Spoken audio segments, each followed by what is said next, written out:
Are you good? Yeah, I'm ready. Yep. Okay. Okay, good evening, everybody. We will call the meeting to order. This is the time and the place for the April 21, 2025 regular board meeting of the Marshalltown Community School District. Welcome to all of you joining us here in person this evening. We've got a packed house. Welcome as well to anybody who might be watching via the live stream. You can't see the crowd, but it is overflowing tonight. So, Yes. All exciting. night, right? All night. Yeah.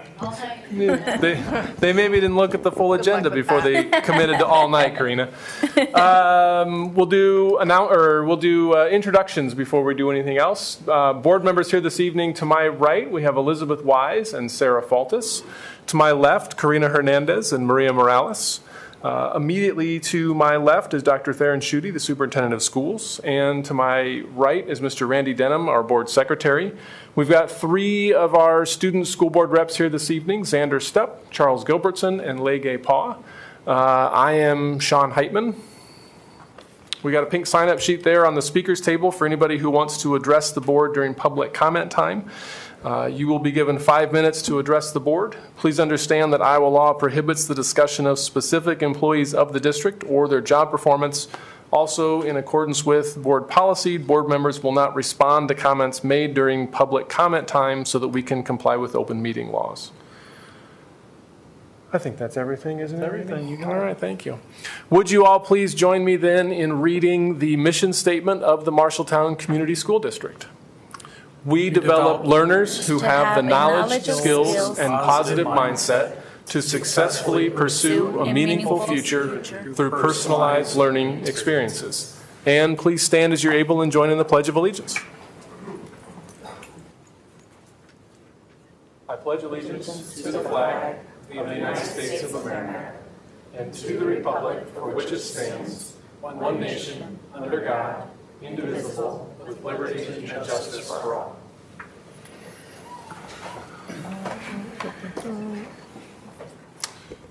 Do we have any changes to the agenda this evening? We do, Mr. Denham. So late this afternoon, we received quite a bit of paperwork here related to the most recent revenue bonds related to the Miller Middle School and Franklin Field projects.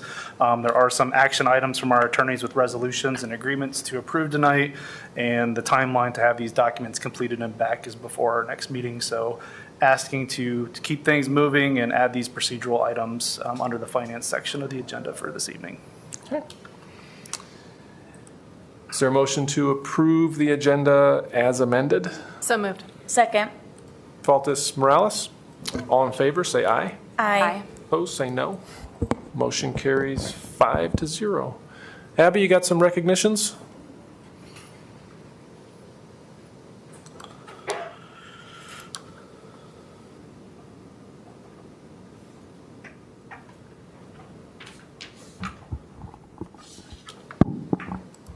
So the first recognition for tonight is a informational only. You may have seen the photos on Facebook about Special Education Night.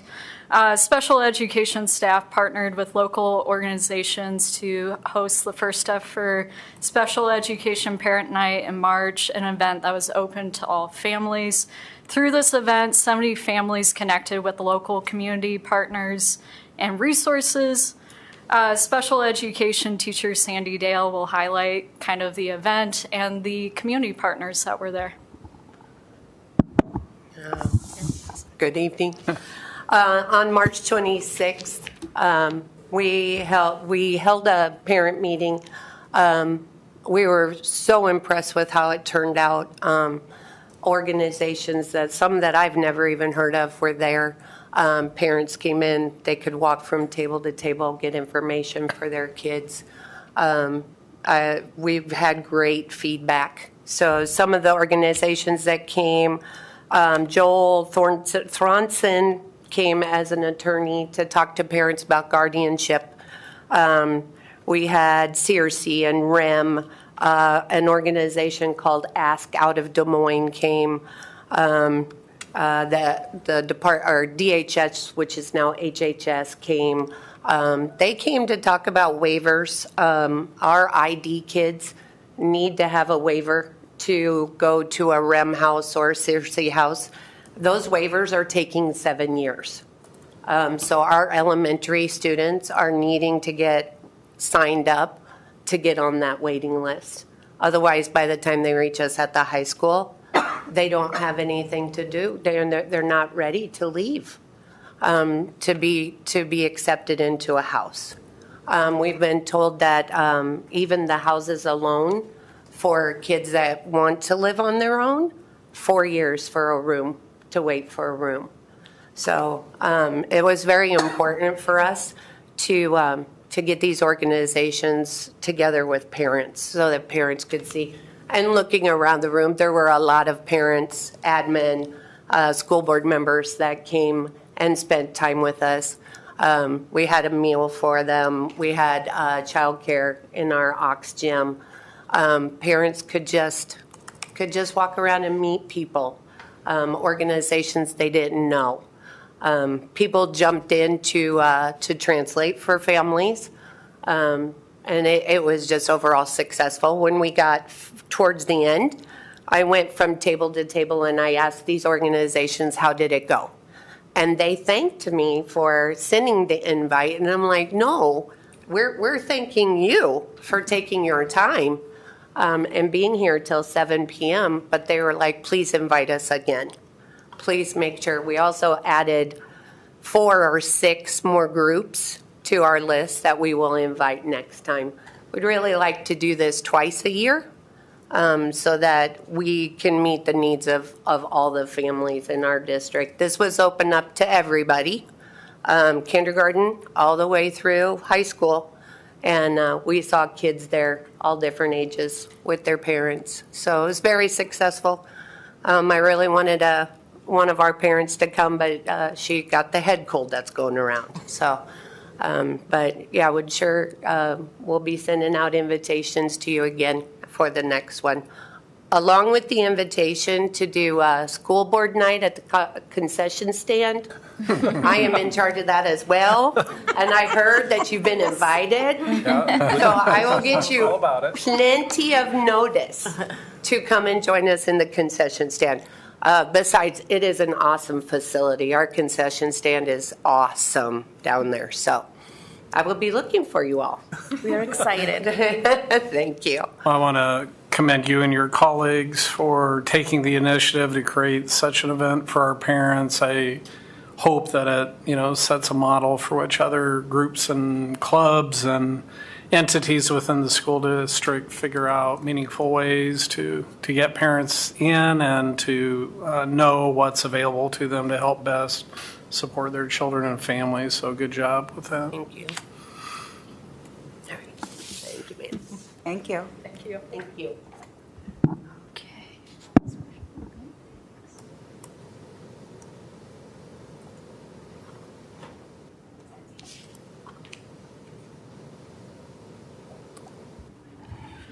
So next up, we have Special Olympics. Our student athletes involved in Special Olympics have been busy with their sports seasons, most recently competing at state swim competition held here in Marshalltown. The advisors and student athletes are here tonight to talk about their seasons and their accomplishments. Hello. So we came last year for a little bit, and since last year, we've added more sports and more participants. We added flag football, volleyball, bowling, snowshoeing. We're adding cycling. And hopefully we're adding softball if we can find a place to practice and get the participants to partake in that.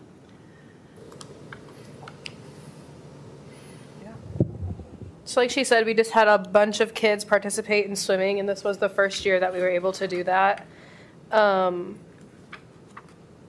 many people do you think we had? Like Swimming? 16? So we had 16 athletes and 8 unified partners. There was 8 events that they participated in. It was definitely an all-day experience. But yeah, we're really excited, and we've had up to 70 athletes competing at a time. So that's been really, really fun to watch. So bowling was our biggest one. We took 70 kids to district, and that included athletes and unified. So one of the things that we are trying to do is every sport has unified partners.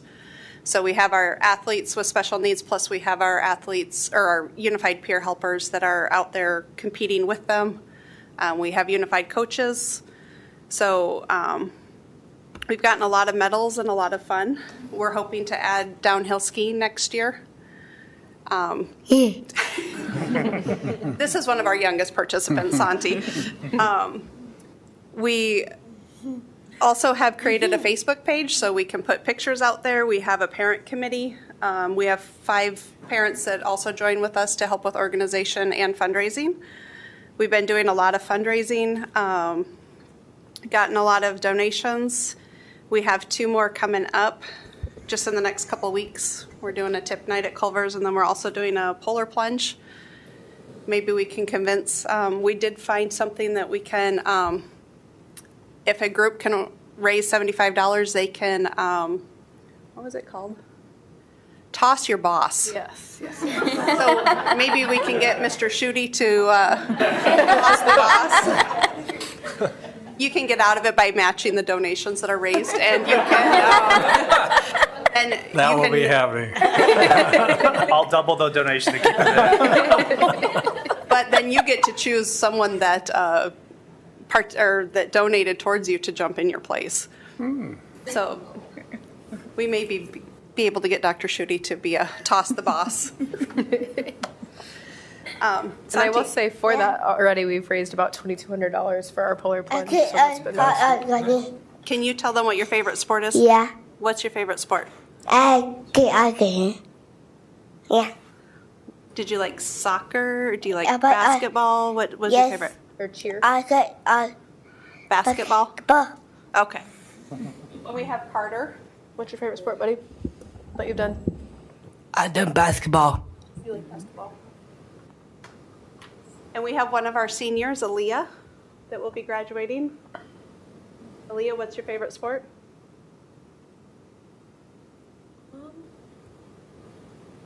Mine was the basketball one. Basketball. Kaylee? I would say, I don't even think I have one. Did you do cheer? You did cheer. Yeah, cheer. So everybody knows these 2 are sisters. She's a 10th grader, and Kate and Aaliyah is a senior. yeah. Okay. And Rochelle is one of our I parent think helpers who has helped coach and comes to most practices with us. And then we have River. River, what's your favorite sport? Basketball. Basketball. And her dad, John, is another helper that has volunteered to coach and come to practices also. Basketball. So do you guys want to go get 5s? Bye. I'm standing up. Where's your first?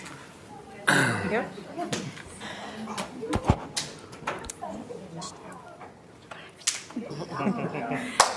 Good job.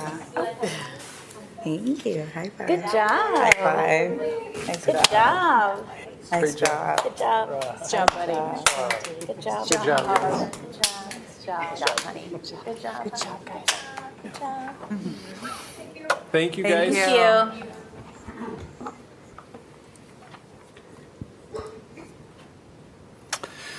Next, I'd like to invite for our newest members of the administrative team starting July 1st to please come forward.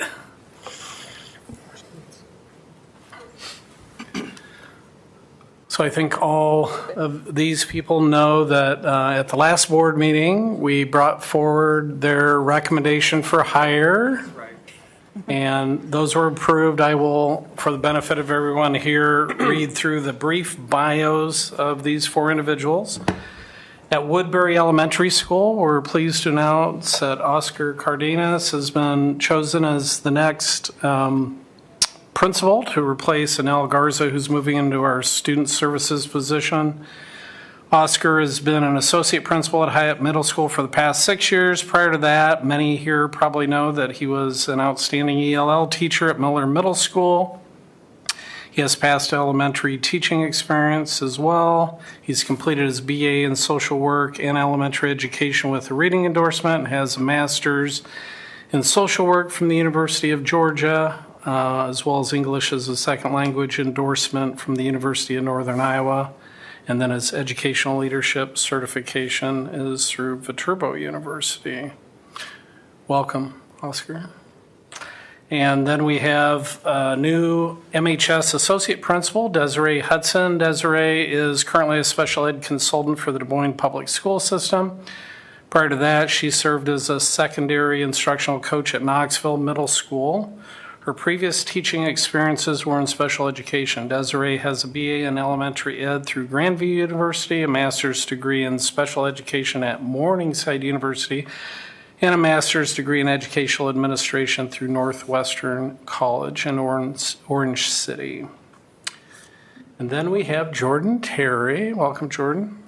Jordan will be our new associate principal and the lead at Marshtown Learning Academy, Marshtown Virtual Academy, as well as the therapeutic classroom. Jordan has served as an associate principal since 2022 for the Des Moines Community School District within their district-wide alternative programs. Her teaching background was in special education with Des Moines and Urbandale school districts and has served as a special ed coach and behavioral strategist for the Ames Community School District. Jordan has a BA degree in elementary education with special ed Strat 2, intellectual disabilities and behavioral and learning disabilities, I think is what the I stand for. A master's degree in special education with Strat 2 as well, ID, BD, LD from Upper Iowa University, and a PK-12 master's degree in the principalship, as well as supervision of special education from Viterbo University. I think many here probably also know this next individual, Todd Carl, who will be named our new facilities director effective July 1st. Todd is a Marshtown native and Bobcat who began working at JBS in high school, literally from the ground up, sweeping floors and earning all his way up to a 34-year tenure and ultimately becoming the general manager of the plant, which is the third largest pork producing plant in the country from 2016 to 2023. He brings a wealth of administration, management, and supervision experience to the position, and as many at the board table know, was instrumental in us rebuilding a really strong and sound school business partnership with JBS when he was at the helm there. So first of all, congratulations. I can safely say amongst our administrative colleagues, we're super, super excited to have you guys come on board in July. And I'll turn it over if you have a few words to say. Todd, you want to lead off? Sure. So thanks for the warm welcome. Appreciate that, Dr. Schutte and school board members.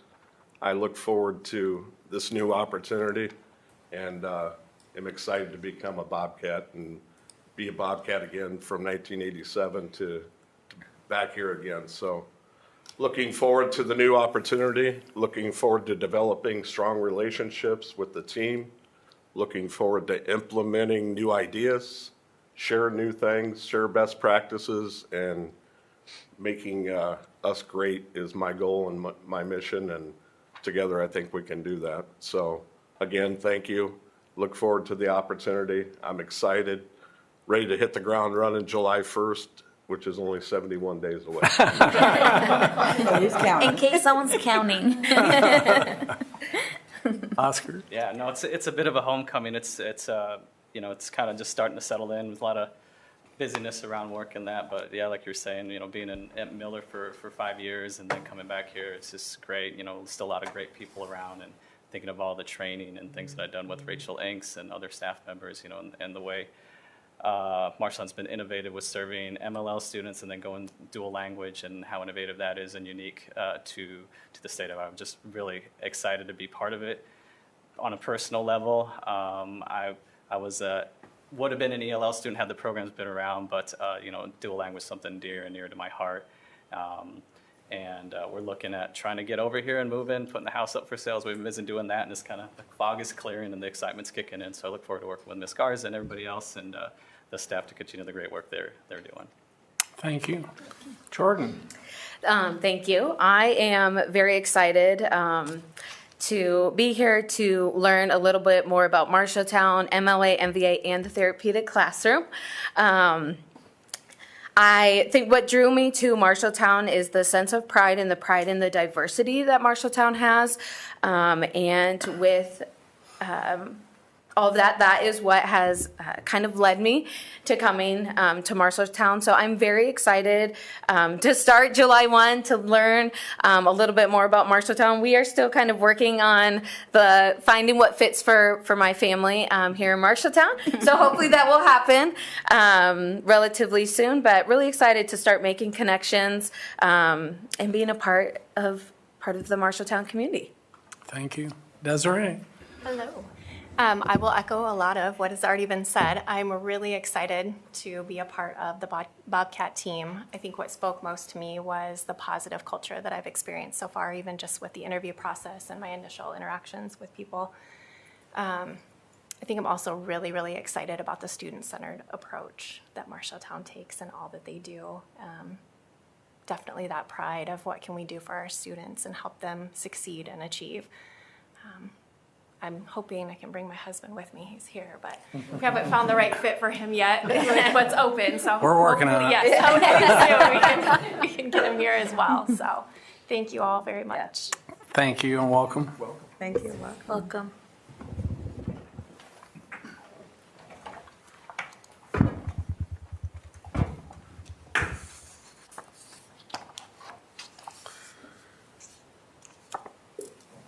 Okay, next we need to open a public hearing on the proposed 25-26 certified budget. Is there anyone here to give comment on the proposed 25-26 certified budget? Okay. Randy, were any written comments received on the proposed 25-26 certified budget? There were not. Then I will now close the public hearing on the 25-26 proposed certified budget, and we will move on to the consent agenda, where we've got minutes from the April 7 regular board meeting and the April 8 special board meeting. We've got personnel items. I see Jackie just came in. Jackie, anything to note in personnel?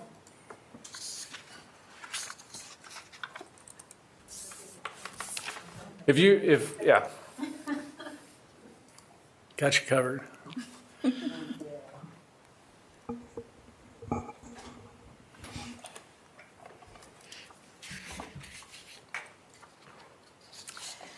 So tonight we're going to talk about Nancy Wolken, and this statement comes from Lynn Large. Nancy has worked in the food service department at Marshalltown Community School District since March of 2013.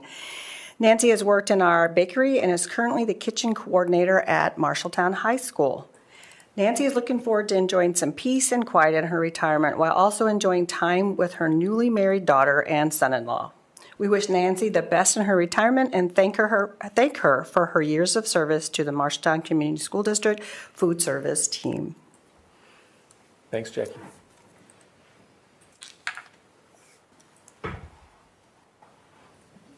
Looking at interagency agreements and contracts, there's a EE Pass agreement renewal with National Institute for Excellence in Teaching for the 25-26 school year.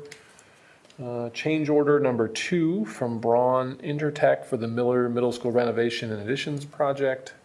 A Northwest student exchange agreement with the school district to host a German exchange student for the 25-26 school year.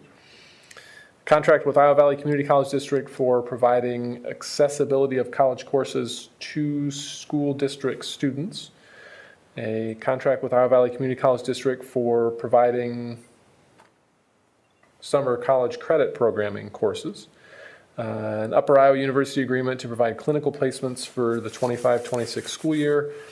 And a Cottingham and Butler total enrolled consulting compensation cost study.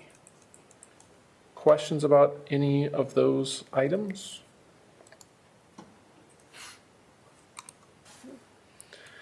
Looking at open enrollments for the current school year, we have 1 in and 3 out. And for the next school year, there's 1 out. Randy, any items of note in bills or the monthly financials? There are not. Any questions for Randy about the bills or the financials? And we've got a 2025 STEM Best Award, and I don't remember how much that is. $20,000. $20,000. Thank you, Dr. Schutte. Any questions about that STEM Best Award?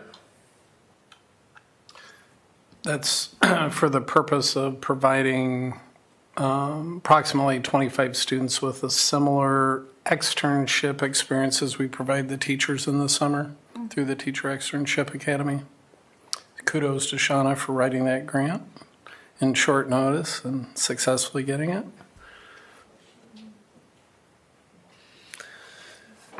Is there a motion to approve the consent agenda? So moved. Second. Wise, Faltus, all in favor, say aye. Aye. Opposed? Opposed, say no. And we have one abstention, so it passes 4-0 with one abstention.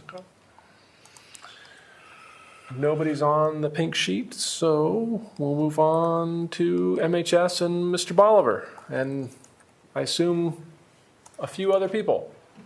Well, you have a team, so we wanted a team. Just in case we want to play basketball tonight, we're ready. You got the shoes for it. All right.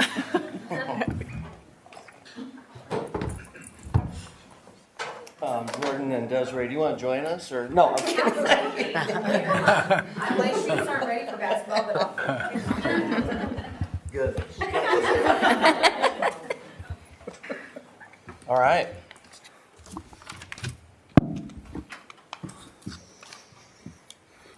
My notes say Bolivar will take the lead here, so I'm going to take the lead. Okay, so we were going to try to do something just a tad bit different, do a kind of a video, but we opted for the slide presentation just because we couldn't get that in PDF form. So, next slide, please. This is a lot of your MHS team. So we have Mr. Compos, Mrs. Brummel, Justin Bolivar, Mr. Weidenauer, and Dr. Hawk. So we have 95 certified staff, 10 MCC adjuncts, so some folks that are teaching MCC classes within our walls.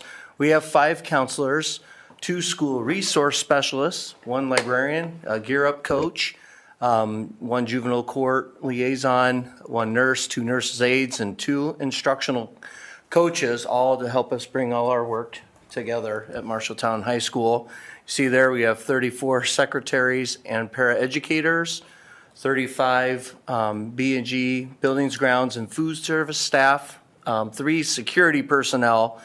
1 is Ceci Reyes Gomez, and she is our juvenile court, so we have her in that security. And right now we have 1,503 students at Marshalltown High School. So there's our demographics you can see here. You can go next slide. You can read our numbers, right? Yes. Okay, thank you. So one thing that we all believe, and this is kind of, students are resilient.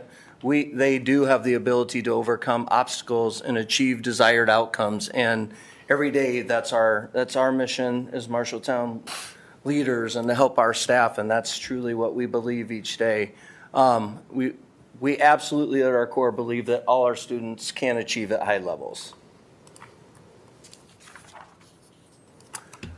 We also believe that collaboration among our staff, students, and family creates positive environments. You know, one of our things this year is really working on creating that, continuing that positive culture and climate throughout our building, because we know when teachers and staff are coming to school happy, that'll translate to students hopefully being happy and enjoying their day at school.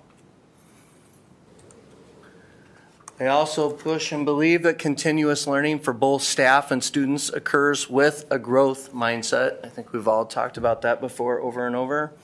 We promote a sense of belonging and an effort to see that student potential is realized. If we could do a highlight from this year. So this was an FFA program. Students, remind me what this was, Dr. Hogg. Students went to St. Mary's to teach. Students went to St. Mary's to teach the elementary kids about the life cycle of a pumpkin. important stuff. So then we have a thriving art program at Marshalltown High School. We have a pottery program. Some of the things we've done there, graphic design, our pottery classes for adults, digital illustration, and then added for the school year, for next school year, that was added, digital illustration was added, and then coming up this summer, we're going to be doing some artwork in the community. We have done some artwork in the community, so that will continue. Okay. Yeah, this is helpful. So this year, we offered our staff the ability to order meals for our late parent-teacher conference night. We had over 80 staff members order meals that the culinary arts students planned. So I just want to reread that to you. The students planned and prepared for the staff, then served the meals on conference night. The students were extremely proud to present their skills, and the staff was appreciative of having a freshly made meal. On that slide, it was so awesome because there's plenty of tables in there, and we were all able to sit, kind of intermix the students, and they were able to talk to the staffer. I mean, it was a really fun environment. It was really cool to see. We're going to, hopefully we will continue that. So shout out to Ms. McGrew kind of for helping lead that work, but that was fantastic. Something we haven't done before or been able to have the ability to do, but that nice kitchen provided us that opportunity. So that was cool. And the students, I think, made a better meal than potluck. So shout out to the students, not to diss the teachers, but yeah. I concur. So the addition. Oh, there you go. Okay. Sorry. I like this. Trying to help. So we also, so this was, our Bobcat small engines, construction, welding. The guys are still putting things together. We have some first of a couple different garden sheds that they've created. They've gone out in the community to help build some things. We do have a tire machine in there. We have a lift in there. So hopefully, maybe in the future, bring back maybe, I don't know, staff oil changes, tire rotations. But we'll see about that. So it's just a great space, and there's a lot of cool things that have been coming out of there. We also do some powder. We do have the ability to powder coat small things too. So very cool. Something that's you may or may not be aware of, but we've basically requested and they've agreed the construction trades program will be building a garage out at the Franklin Field renovation for storage of equipment, both taking care of the facility as well as for like the track equipment and that sort of thing. So we're super excited to have student engagement and being a part of that project. Thank you. I did not know that, and that's exciting. So, and I think, and we've talked a lot about that with these activities too, for students to come to school. We were just talking about this today and have hands-on opportunities. What we've always talked about, what are reasons to draw our kids into school? Why do they want to come to school? That's why. So they get to do cool opportunities like that. So excited to hear that. They are working on a trailer downstairs right now in one of the shops. So they're just building shelves within that trailer, so making it so that when they go out on job sites, tools are accessible and easy to get to. So that's pretty neat. They have laser printing, cutting, and then I talked about thank you, powder coating. You can go to the next slide. 180 students in those classes. The addition of new updated labs allows our science teachers to get more students involved in more experiments. Go in there, it's just a nice space. Kids can move around, the teachers can move around. As administration, instructional coaches, it's nice for us to be able to go in there and see what's happening. Some of our extracurricular, we have prisms. We have done that in math and science. We did that mostly in science this year. We have esports. We have some computer science classes, the mariachi band. And then you've heard, the board's heard a lot about 3DE coming, and we continue to do work on that. Very excited for that opportunity for our 8th graders starting with that in 9th grade. Yeah, 20 students are going to graduate with an AA degree.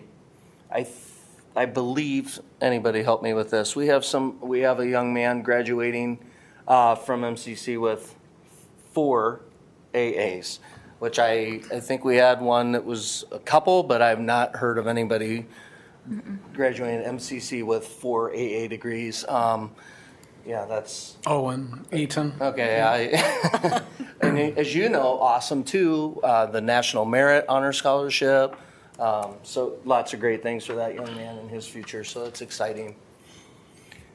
Okay, so some of our accomplishments, while I cannot and wouldn't even begin to name all of them, I have 2 minutes left, that our staff and student have achieved. We have a couple slides that highlight just a few. Please note that we have incredible students and staff at MHS who are going above and beyond to make MHS an awesome place and give awesome experiences to our students. So those are just a few.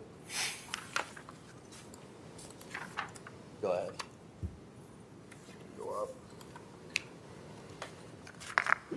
So by the end of the 2025 school year, we'd like to increase our growth on ISAS from 47% to 52%.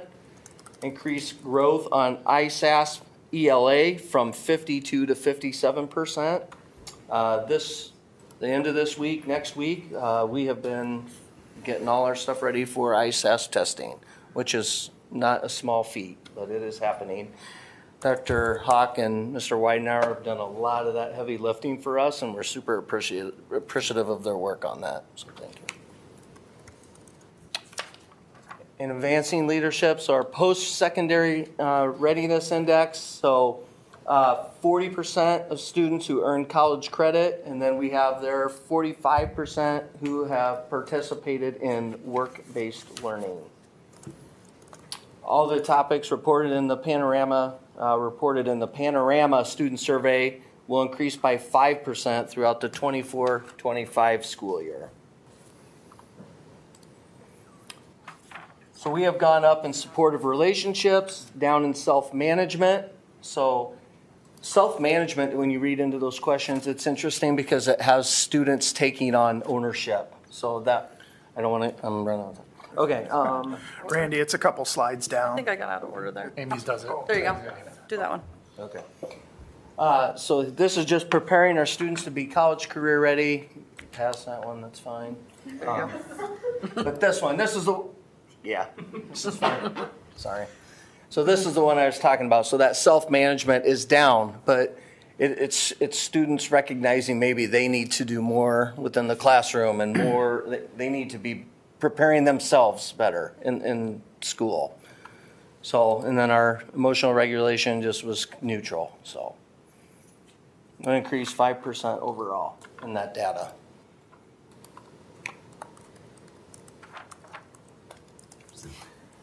So here are some of the things that we're doing for students to be college career ready. This happens to be the career ready. You can see there a whole list of things. Serve Safe is on there. If you haven't heard of Serve Safe, it's a recognized food safety certification program in the United States. It's recognized by the National Restaurant Association and provides training and certification in food safety practices to prevent foodborne illnesses, ensuring safe handling, storage, and prep. So we have had lots of students pass those certifications.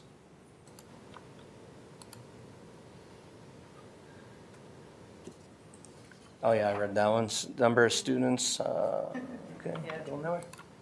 So there's college ready, so students taking the ACT, SAT. I don't have it. I think you can, yeah.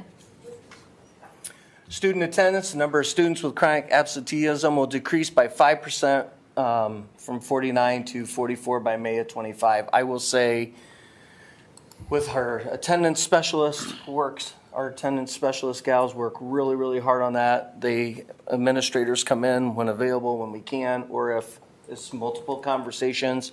What I like about that, I feel like we're making good connections with our families. Families can ask for help and we can give them ways to get help. And there's just different situations with every student, every family that you meet. So what I really like about that is the connection to our families and how Marshalltown High School can help them out, help them get their students to school.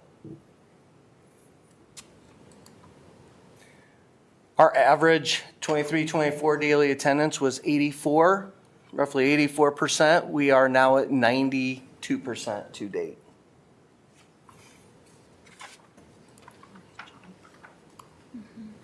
Number of students involved in extracurricular activities will increase by 5%, so we will have to see where we're at kind of at the end of the year. But you see our numbers, we wanted to move about 20 students. Athletics, we wanted to move from 580 to 610. Believe in a welcoming environment for our students. They're welcomed in all classes, all activities.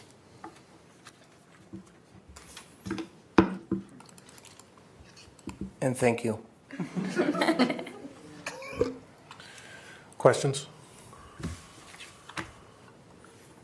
For that, the overall student competency, is that's student, that they're the ones tracking their own, right? The students do this? The or is panorama that- survey. Yeah. Yeah. That was their feedback. Okay, that's their Yes, feedback. yes. Okay. Well, given the nature of our students and families and needs, and the fact that in previous surveys, we found that 2/3 of juniors and seniors work part-time or full-time jobs while going to high school. I love the push for both work-based learning, of which that would be part of, or the extracurriculars, because there's no better place, no knock against the four walls of the classroom, but there's no better ways to learn those types of soft skills and competencies and aptitudes that are expected in the workplace and through extracurriculars or actually doing work. So commend you for, and Ryan Isgrig as well, for continuing to push to get more kids in, not just athletics, or fine arts, but even the various clubs that you guys offer. And obviously that's happening with the numbers that are showing up for FFA. And I would hope that a lot of the other CTSOs would experience the same type of participation growth over time as well. As a parent with 2 kids there, I just want you to know that I appreciate that there's something for everybody. So thank you very much for providing those opportunities. And my kids are having a great experience and they're getting a great education. So thank you. I appreciate you for saying that. Thank you. I'm impressed by the student attendance, the daily attendance increase. Do you have any idea where you're sitting on the chronic absenteeism to date? Do you have I'm taking that as a not really? No, I Okay. don't. No. We tried to think of this, but we did not think of that one. We can get it. Ellie. Oh, yeah. And this is the first year of that new criteria, via the legislature. So I don't know that it'll be apples to apples in comparing to what we have from before, but it'll definitely provide us a foundation for which to build on over time. I don't want to put a number on it, Ms. Reitman, but I did look at that information. We had made a small bump, and it was good. We had made a positive bump in that attendance. And again, I don't want to share a number because I'm not sure, but I do remember looking at the data. We talked about it at some point, and it's making a difference. And I think a big part of that is our attendance specialists working with families, and like I said, getting them resources for help, getting them ways to get to school, working with the students, talking to the students first about what do you need from us as well. Yeah, and I'd put in a plug for the work of Dr. Ellie Harris Medina as well from the district standpoint in terms of providing buildings with user-friendly data for which to operate, and building relationships and partnerships with the county attorney's office so that we can determine how best to approach individualized situations depending on past history and that sort of thing. She's been very helpful in that attendance and working, again, with our attendance folks and leading that work, so yes. The data on slide 32 discusses chronic absenteeism. Yeah, what I wondered if, That was but that that's their says goal, right, is to decrease it, but But there's they've- numbers, 49.33, is that where we're currently at?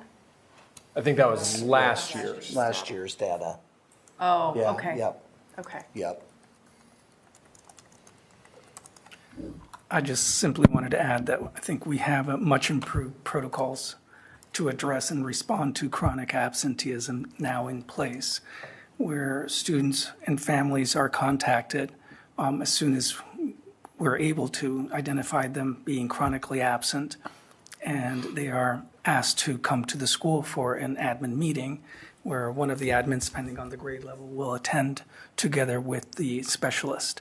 And sometimes we will bring in our nurse or social worker to kind of try to troubleshoot what the causes are for student not attending school. Sometimes these are very complex puzzles that are not as simple as the student doesn't want to go to school. So there could be health-related issues, mental health, other issues in the home that keep the students from attending on a regular basis.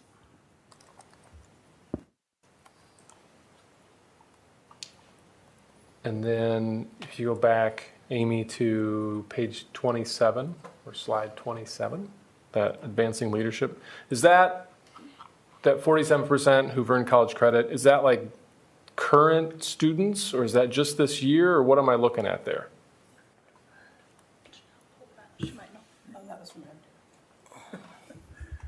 I think it's from last year. Yeah, it's actually from last year, I believe. So It is, Go ahead. this is, I believe, 1 or 2 year old data that was provided by Dr. Schutte or Shauna earlier this year to us. Is that a screenshot from the AA resource? Yes, the PDF, yes. Last year's data. Yeah, that's what I would assume. Okay, but that would be of like all of 47% of the students had earned some college credit. Got it. Yes, yes. Okay.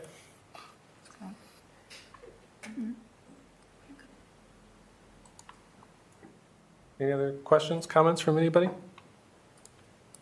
I'm also curious to see the increase, or hopefully increase, in participation in activities, clubs, extracurriculars.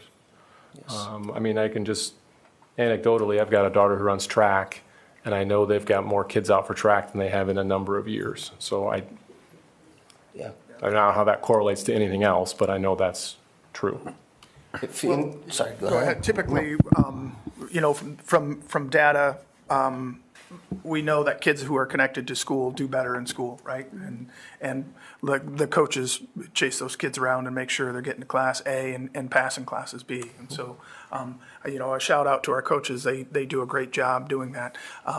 As well, those of us who lead clubs encourage our kids to participate outside of school and do well in school, as you know. So.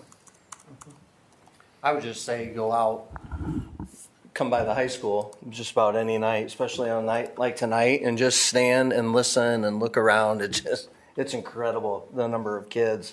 And we are filling these places. We're filling the football field. We're filling the baseball, softball field. I mean, there are kids everywhere, and it's a cool sight to see and listen to, and just all the activity. It's a beehive of activity, I would say. It's fun to watch. Thank you. Yep, thank you very much, guys. Thank you.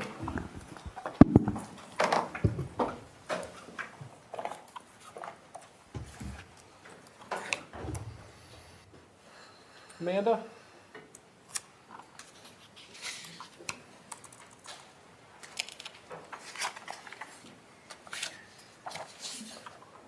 Hello, hello. Hi. Good evening. Good evening. I am Amanda Ewing. I am a high school ELA teacher for our district, and amongst all the hats I wear, I'm also the SOAR advisor. Now, SOAR is our inclusivity club. We support others while we're rising above hate and injustices all around. Today, I wanted to, 1, thank you all for allowing us to speak and represent our club, but 2, talk about what it is we go to, especially for our conferences and events. And one of our every year annual event is the Governor Conference, which is held in Altoona, Iowa. And with me, I have student representatives from our club that will share more about that for you. You guys want to introduce yourselves? I'm Dylan Ambrose. I'm a junior in MHS. I recently joined SOAR this year, and I do plan on staying for next year as well. Oh, is that You can use it. You can just turn it on. Yep. Okay. Yep. Hello. My name's Paige Hoy, but all my friends call me Puck, and I recognize a lot of you guys probably because I have great attendance. But this is actually my 4th year doing SOAR. I've been doing it my whole time in high school. This is my 2nd year leading SOAR as the appointed club president. So I've been around for a minute. It's a pretty great club to be graduating with. I'm Madison Van Dyke. I go by Will at school and just at home in general. I'm a junior, and I recently transferred into the Marshalltown School District. And SOAR has just been a very welcoming place for me, a place where I can find a sense of community, and it definitely has helped me find my way around the school. Great. I'm going to talk a little bit about why the Governor's Conference is so important and why it's pretty good for us. The first biggest thing was that it kind of brings us together mostly. We really get this chance to converse with other members and other schools that have really similar goals to our club, and it really makes us feel a lot more united and like we have our own community that we usually don't get to see around the school as often. Another thing is we get to feel pretty safe. It's a great chance to feel like you can express yourself, mostly from being made fun of. So it's a really nice day where you kind of get to be pretty proud of being in the club without it being yeah, I'm in SOAR. And then lastly, it's a really nice environment to feel heard. It's not often that high schoolers get to learn about their local legislatures or ask really awkward questions without being made fun of or having a lot of prejudice behind it or that kind of thing. Generally, all in all, it's just a really nice, easygoing environment that helps us learn more and collaborate with our peers while still building a lot of community and relationships and having that sense of belonging. We just kind of wanted to shed some light on why we appreciate the opportunity to attend. I'm hoping that even after I graduate, I get to hear more good things about the next couple of years from my peers. Thank you. Do you guys have any questions for us? Is this a once a year?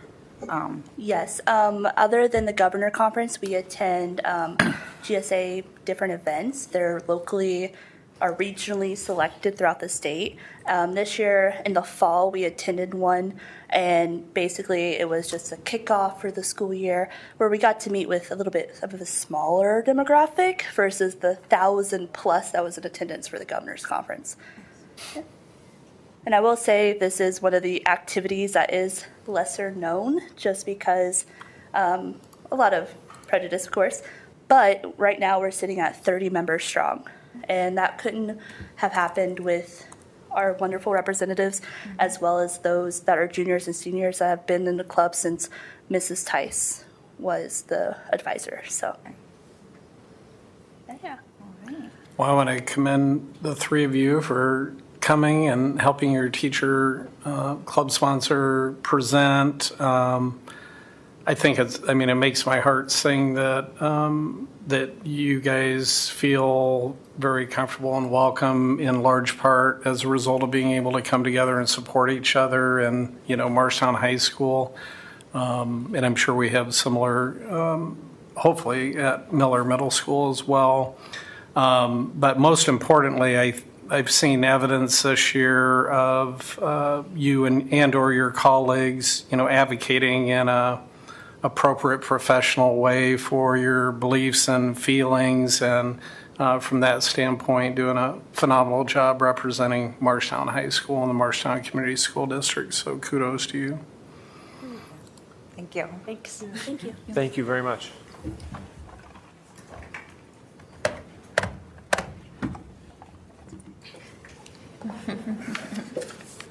Tim, is this you or is this not you? I'm here. Okay.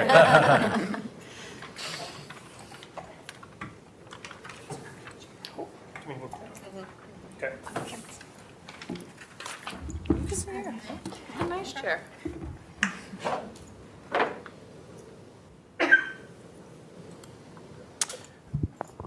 My name is Tom Ogston. I'm a school-based therapist at Franklin Elementary. I'm Madison Wilkerson. I'm a school-based therapist serving Lenahan this year. And I'm Megan Stein. I'm a school-based therapist at the Therapeutic Classroom and Marshalltown Learning Academy. And I am Kim Hagan. I'm the Director of Clinical Services at Community Support Advocates, and I serve as their Clinical and Licensure Supervisor.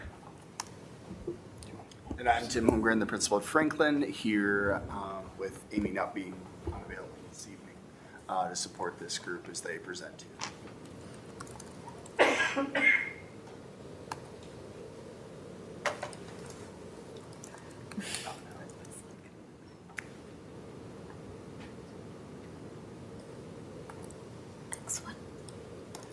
We kind of already introduced who we are. The only thing different on that slide was our titles specifically. So I'm a licensed mental health counselor. Yeah, we'll just go to the next part. That's Go for it. Yep. So why school-based therapy services? Matt Kretzinger approached the board in the spring of 2024 to discuss the need for school-based therapy services due to these statistics that he presented and the growing need for mental health services within the district. Previously, mental health needs were being served by contracted agencies. However, Matt noted that there were many barriers and limitations that the school district faced due to the availability. I was known for low ratings in mental health services, and unfortunately, there's just a lack of providers. So our students were not getting the help they needed due to the limited availability and resources. And so this led to the discussion and hiring of us three as the school-based therapists full-time in the Marshalltown district. Now, we want to kind of give you some highlights of how we got to where we are today. So after we were hired last August, we began working with Matt to kind of dig deep into special education and how our mental health services could support the students receiving special education services.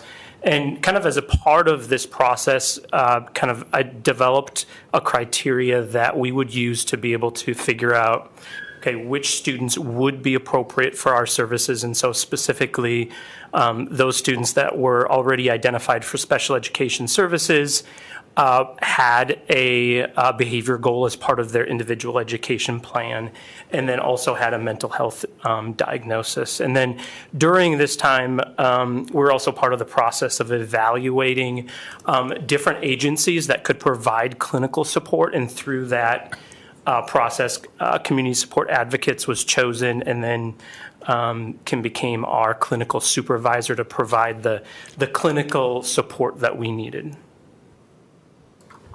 And so I was just going to talk a little bit about the importance of having that clinical support, that these are licensed professionals that are working within your school district.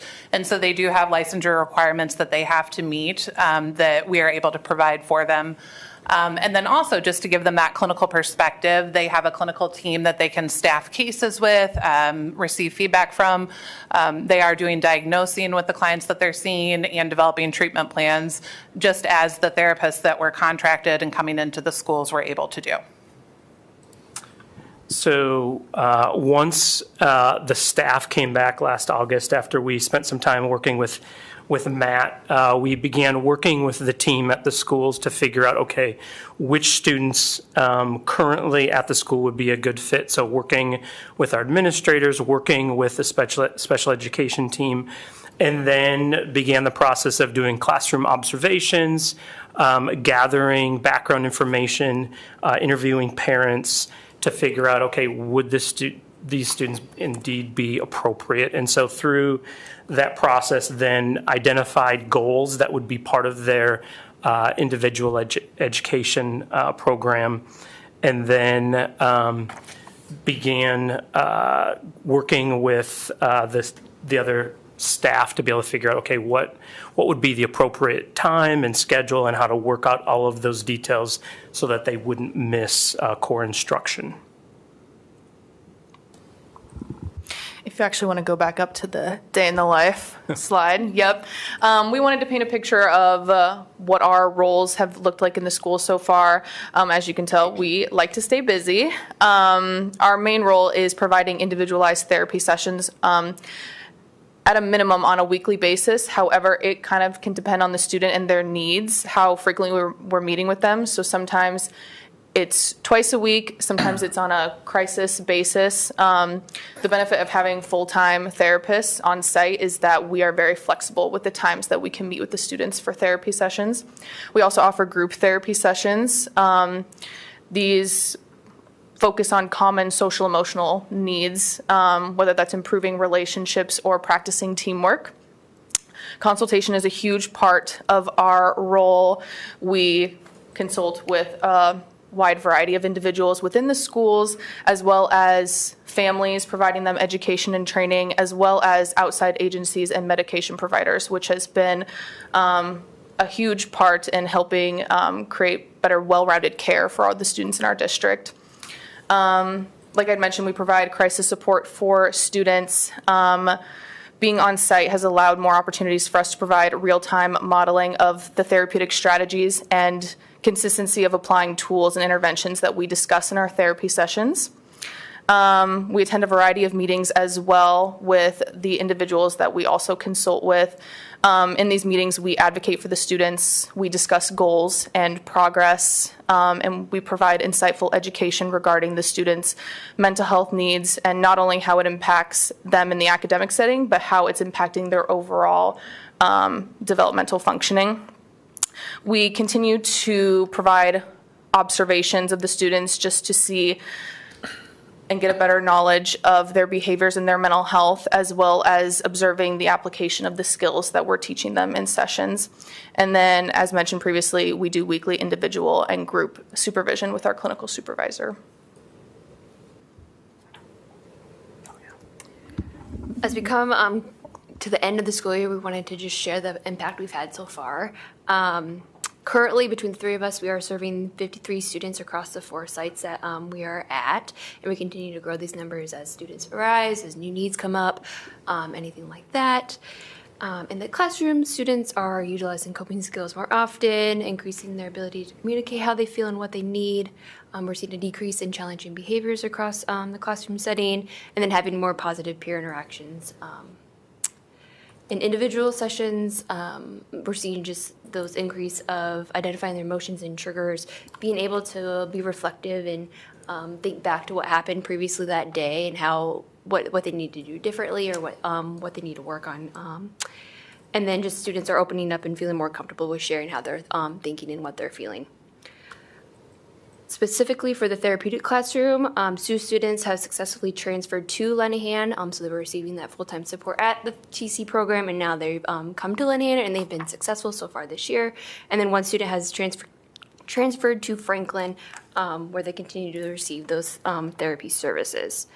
And I think one of the biggest impacts so far is just the relationships. The students are coming to us when they need help, just stopping by for a quick couple minutes for a check-in. Building that relationship with someone trusting has been an impact for the students. And then to our knowledge, we are the only school district in the state of Iowa to employ their own therapists to this capacity. And some school districts have been reaching out to us to kind of see how are we doing this, what does that look like for, and how can they implement it in their schools as well. We've asked our buildings to provide words or phrases on how our roles have impacted students, families, and staff. And these word clouds are kind of what they gave us. So helpful, supportive, beneficial, collaborative, reassuring, positive, safe space. Kind of those were all the kind of the common themes that we received from our staff in our buildings. What's next? As we begin to wrap up the school year and prepare for summer months next year, we have a lot to do in the next couple months in summer months. We're going to start developing transition plans for students as they transition to the new building. So 4 students going from Lenahan to 4 students from Franklin going to Lenahan, 6 students going from Lenahan to Miller, and then 1 going from the TC to the high school and 1 going from the TC to Lenahan as well. We're also, throughout the summer months, going to be providing ongoing support, whether that's like Bobcat Academy or if we can do telehealth, if the family is willing to do that and able to, in order to improve retention and consistency, as well as provide the ongoing support to the families. Whatever they need, we can help with that as well. We would like to develop a group therapy curriculum and parent training for the next school year. And then, of course, continued professional development. Some things we have on our, for the remainder of this school year is a collaborative problem solving, Iowa Mental Health Counselor Conference in Des Moines. And then we also would like to look at the critical incident stress debrief training, which is if the district were to go through a traumatic situation, we would be all trained to help support the district and respond to the needs that there were. First, I'd like to thank the board for allowing this group of professionals to embrace the lead. When she mentioned that people are coming to them for guidance as they continue to learn each day, not only as professionals serving students, but just how the school environment can work to provide this type of service. Also, I want to thank the district itself for its commitment to meeting the needs of our students. Mental health, as was previously mentioned, is an area where there are not a lot of professionals available to our kids. And so by taking this huge step forward and providing this service on site-based purpose has been a phenomenal change and addition to our school district. You will see a board action item. We're thinking about the vision for this started with Mr. Kretzinger coming to you, sharing the statistics. We have a vertical alignment that we want to continue to grow this opportunity for students. As was mentioned, we have students transitioning from Lenahan to Miller. And so we want to be able to maintain that work that's been in place for those students and that support. Future years, we'll look to extend it to the high school. And then once we have those in place, we'd like to come back to the elementary level and grow it horizontally across different sites. So.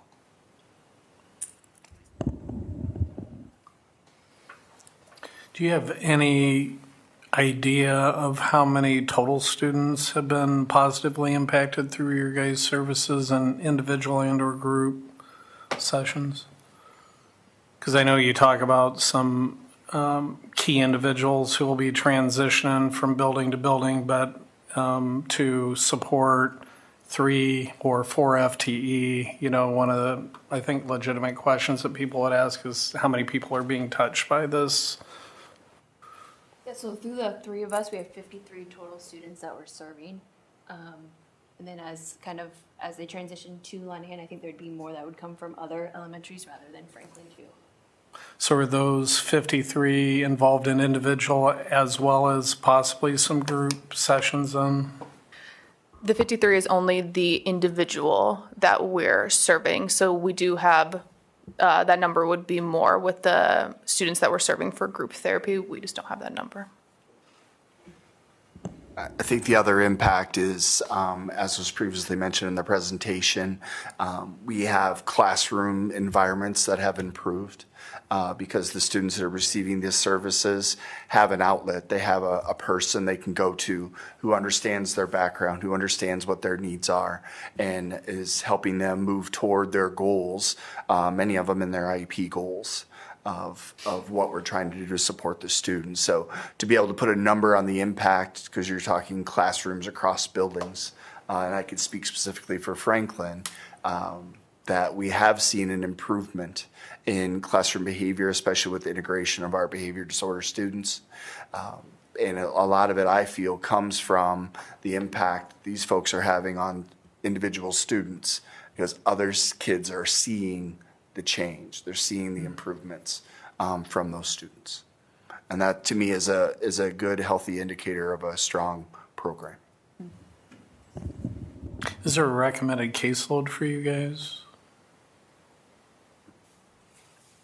So I guess I can attest to that. So if they were working in an agency setting, typically they see about 30 clients a week, give or take. So we started building caseloads fairly small, just not knowing how this program would grow. I think there is discussion on looking at the criteria for being involved to potentially expand now that we know, I think, what we're doing. So a lot of it, we just wanted to make sure that they had their feet under them before we grew it too big. So, but I would say that they each are definitely seeing a full caseload at this point, but have room for growth. So, has the landscape gotten any better for the private providers? You know, because obviously we're targeting meeting the needs of probably our most needy or vulnerable kids in the special ed arena, but as all of us know, there's way more students that have or need, you know, have received in the past or needed these services. Is it getting any better out there? I wish I could say it is. Unfortunately, it's not. I would say, if anything, it's probably getting worse. There's a lot of demand and just not enough licensed professionals. Also, in regards to supervision, there are not a lot of agencies providing that supervision. So the fact that you are doing that as a part of this employment is pretty huge, because a lot of agencies will not provide that. So for individuals to be able to obtain full licensure, it's become pretty difficult in the state of Iowa. And clinicians have their choice of where they can go at this point, and agencies will pay it because there's such a shortage. Thank you. Other questions for the school therapists from the board? Thank you. Thank you. Thank you. Thank you.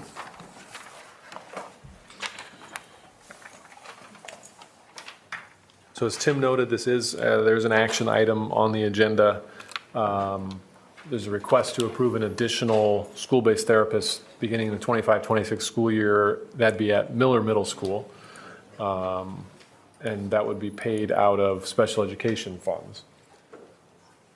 Is there any discussion about that item?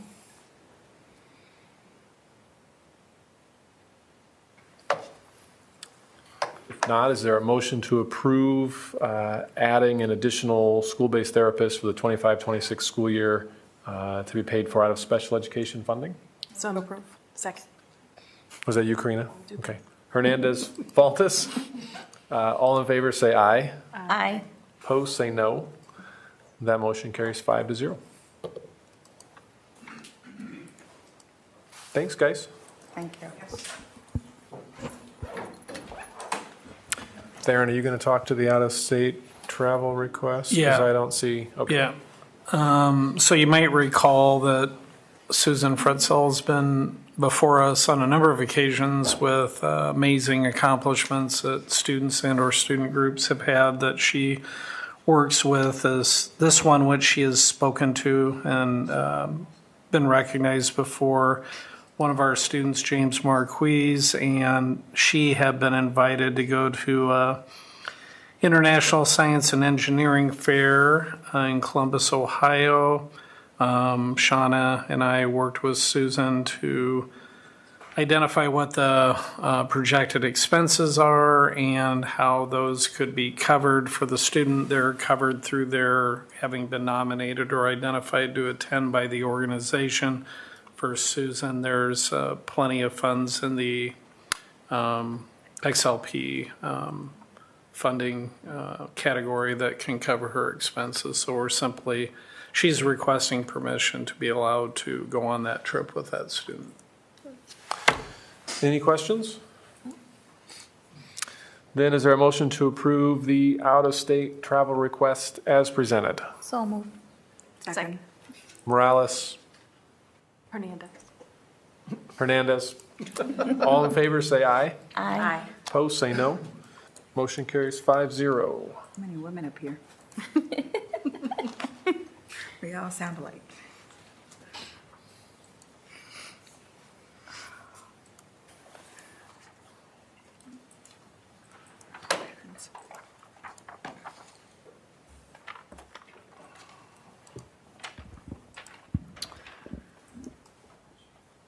So tonight I come to you with a recommendation for a Parent Square contract, kind of based on information that we have been receiving from Remind about over a year ago that really launched some discussions and research by Dave and myself to really look into the future of Remind, really dig into what the future on the back end with the data technology going into it, and then also thinking about our families into the picture. We have a lot of projects coming into the works with Miller Middle School, and so we started thinking to ourselves, you know, is Remind still going to be our future with the number of changes that are coming up with discussions that we're having? Do we need to think about what change might possibly need to go into it? So both Dave and I thought about criteria, and I'll pass it off to him, kind of what that criteria looked like. Hello. I think the number one thing we kept on the forefront with our criteria for what to use for a communication platform is we want to ensure that all families receive communication with little to no effort on their end at the beginning. You know, so when we get their contact information, a cell phone or an email address at registration time, they should be able to receive our communication. A lot of platforms, you got to go make an account somewhere, or you have to use a browser or something else. You have to have a certain app on your phone. And while those are some options to have provided, we don't want that to be a requirement of our families. So a mobile first, you're just in from the get-go is kind of our number one thing.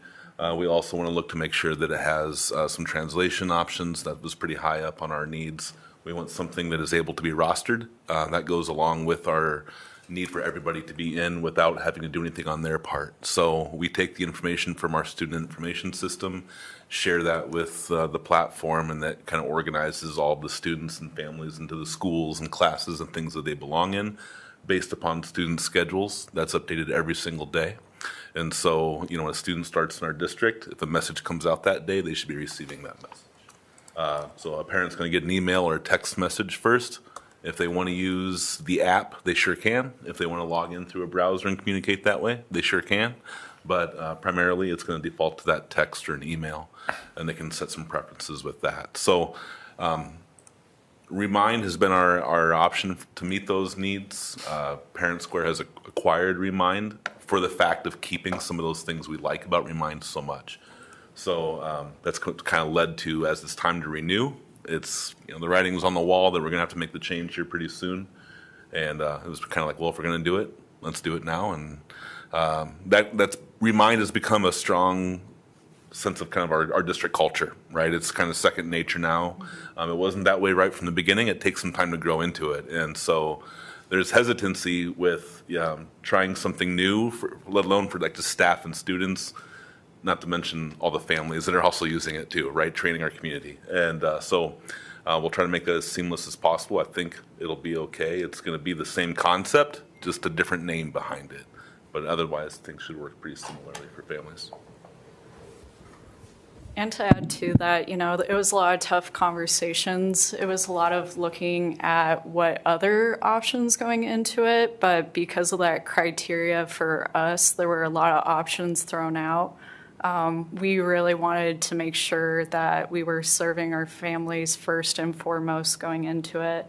And I know conversations I've had with other school PR professionals, they rave about Parent Square, from both communicating what's going on to the district to safety and security measures that go into it to everybody's favorite snow alerts, making sure people receive those options, and then some of the tool aspects that administrators have on top with Parent Square. They love that. It's easy access for families going into it, so. So is Remind going away, or are we just trying to boost something? So this would replace Remind with it. Yep. I mean, we're going to have to change regardless, right? That's what it's looking like. Yeah. So it's either do it now or we get caught in a pretty messy situation based on the conversations that we've had. So we believe now is the time. Parent Square is really encouraging districts, their customers to make the move. They're really kind of pushing people to move over. So the option is still there to stay with Remind, but we've kind of cut the message that they're not really looking to enhance Remind any further. The level of support may not be as strong. And so when we hear those kinds of things, we know that, within the next few years, we don't have a crystal ball to say what's going to happen with Remind as a company. But I think to get the best for what we're investing in, Parent Square is the right answer. Did I hear you say you don't have to have an account? Is that, or? Correct, you don't. You do not, So basically, if you don't want to set up an account, you'll get that text message or an email from Parent Square, or just a text that shows us kind of from the school, one of those kind of weird looking cell phone numbers. But if you want to take your information and log on and make an account and have the app to get a little bit more enhanced features, you can do that. And still two-way as well. So, your language goes through, it can be translated to the recipient. Recipient can respond in their language, and it'll translate to you in your language. So really great two-way communication right there. So is this something the teachers will also utilize? So not just district, but teachers and, okay.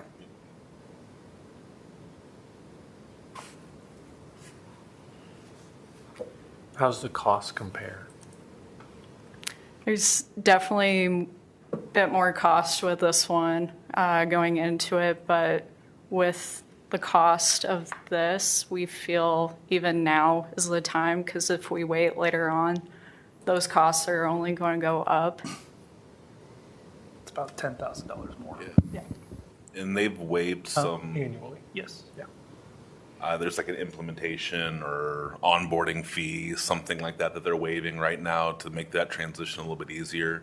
Also, with some of the better features we'll have with this, we have to work through these things, but there is the ability to have some templates for like newsletters or things like that our buildings could use.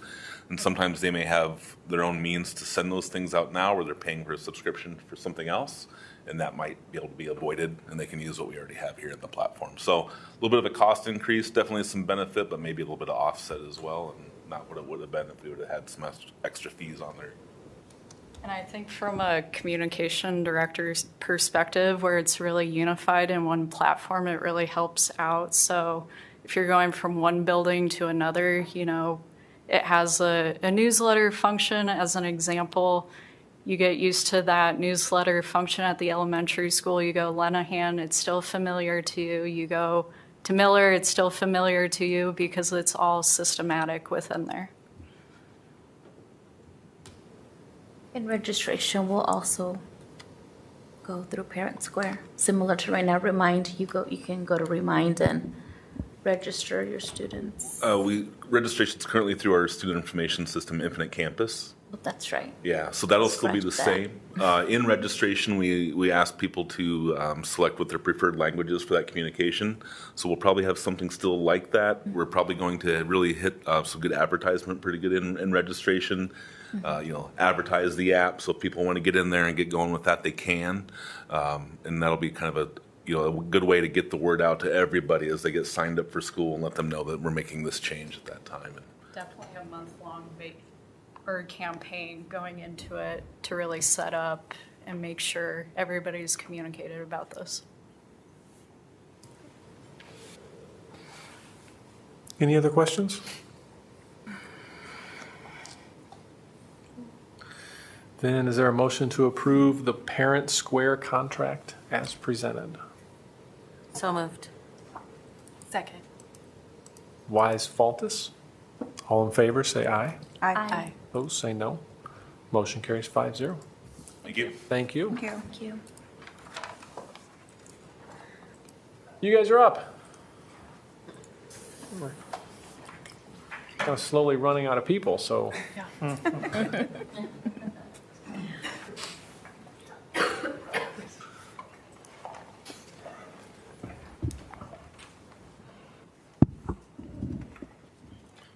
Good evening, school board members. Good evening. Okay, starting off with the presentation, last week, the fashion design students designed and created t-shirts with I Love Shelly on the front to show their appreciation and do something meaningful for her retirement. Students, staff, administrators, and school board members surprised Miss Chandler with the shirts. And we are very thankful for Miss Chandler for bringing her passion for teaching and English in our district, and we wish her the best. Obama was even there, wasn't he? Okay.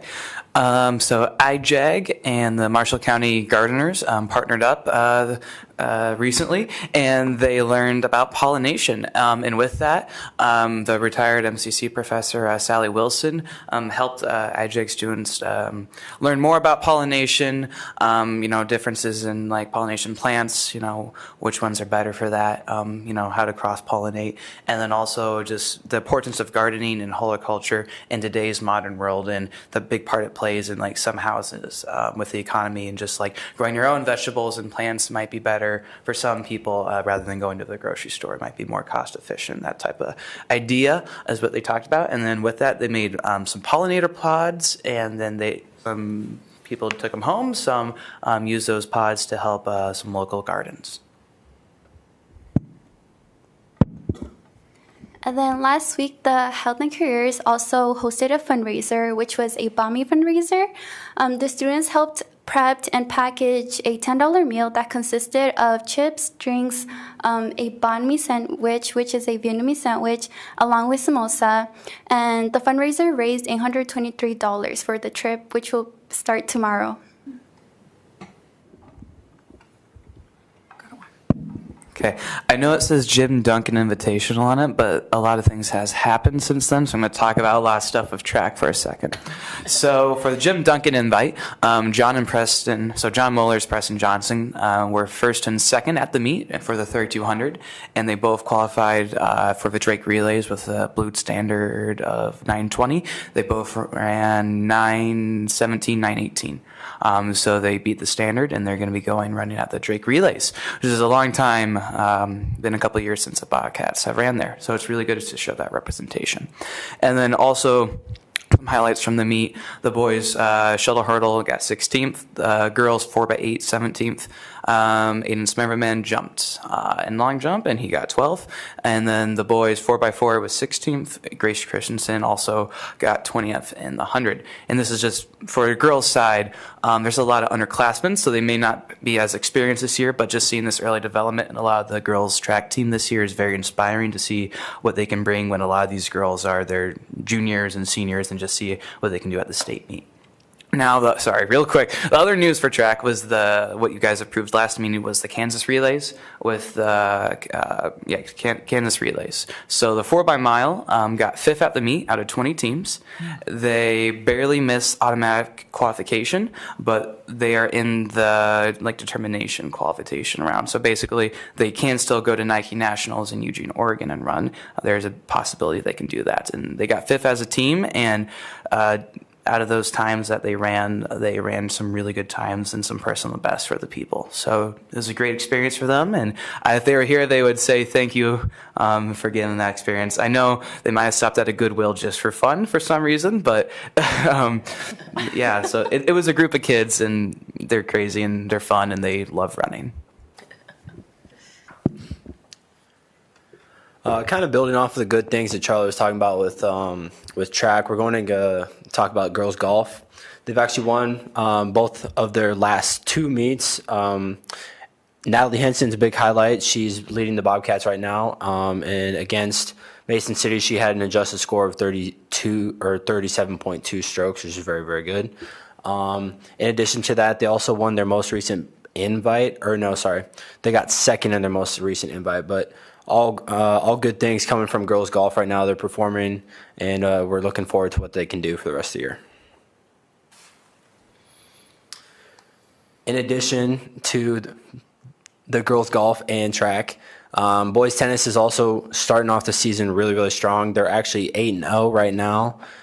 They won one of their, I think it was last week, against Fort Dodge, 9-2. The Dodgers started off strong, winning the number one singles and doubles matches, but the boys came back and swept the rest of the matches. Last Thursday, they also held a meet against Des Moines, Lincoln, Mason City, and Ottumwa, in which they won against all 3 teams.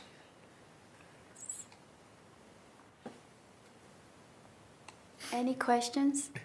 Proms this weekend, right? Yeah. Do we know what time the promenade is?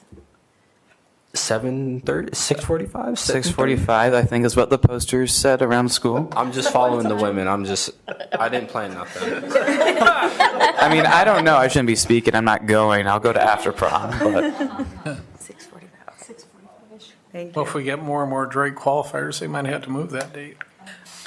yeah, I think they run Thursday at 5:30 Okay. for Drake. So there might be a live stream if you want to look that up.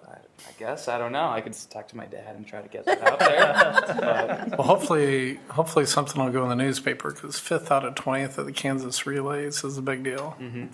Big deal. Awesome. Thank you. Thanks, guys. Thank you. Thank you.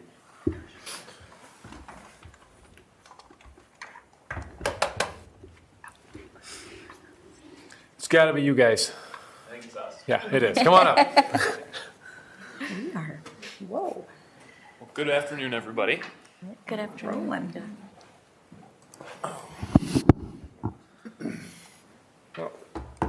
So again, Hang on just a second. No.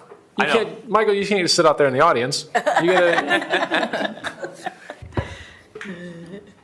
Okay, now you can go. So again, my name's Mitch Brockmeyer, the senior pre-con manager for Boyd Jones. Michael Martin, senior project manager, Boyd Jones. So tonight, I guess first things first, since we had to call the last meeting, especially for us, I think Theron had said something about Pete owing him ice cream. So there is some ice cream in that cooler right there from Pete. So that can be for after your guys' meeting. But tonight we were here kind of not only for our team, but also for Envision. And a follow-up to that special board meeting where they had presented the schematic design packet for Miller Middle School. So you guys should have received a condensed version of that, which is just, it basically, nothing really from a design standpoint has changed. What we've been doing over the last 2.5 weeks is really vetting the design ideas that they had, ideas that we had against our overall budget. And Pete had alluded to the fact that we had confidence that we can work together as a team to remain within that overall budget, and what we're seeing is that is the case, and we felt confident as a group bringing this kind of back to the full board to ask for approval for those schematic designs to allow us to move into the design development phase, understanding that at this time we feel comfortable that this project is sitting right where it should for a project of this size with the design that was presented previously.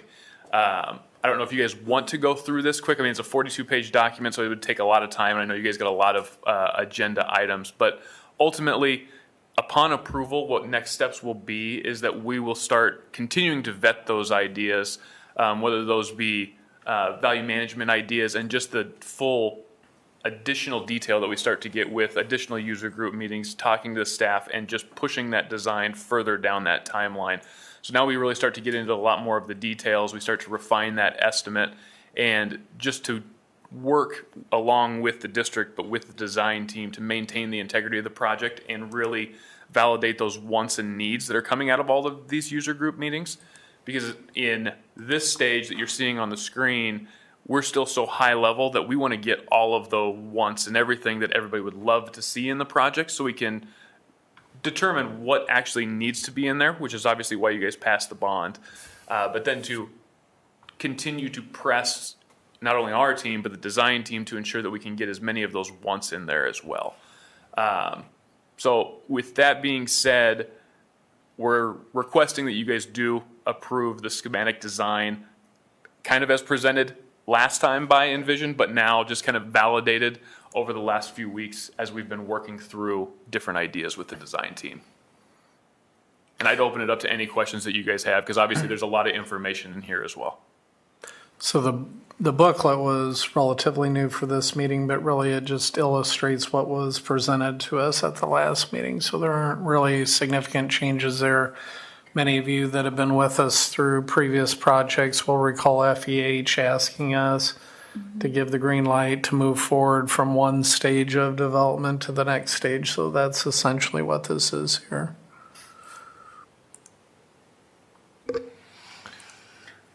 Questions from anybody?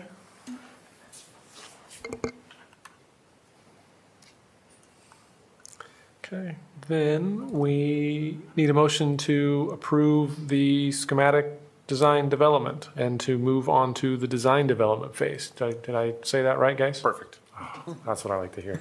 So moved. Second. Faltis Morales, all in favor, say aye. Aye. Opposed, say no. Motion carries 5-0. Thank you, guys. Thank you. Thank you. We'll leave the ice cream over there. Oh. Do we need to take a break? Thank you.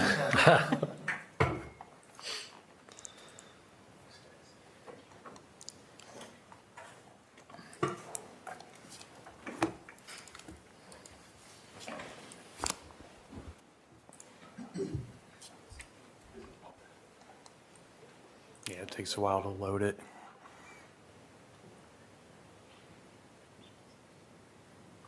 All right, so I have after a meeting with OSHA Representative Michael Posternich from the state, going through and reviewing our district's safety management manual, which essentially is just our board document that shows all district's safety, employees' safety, different standards all through it.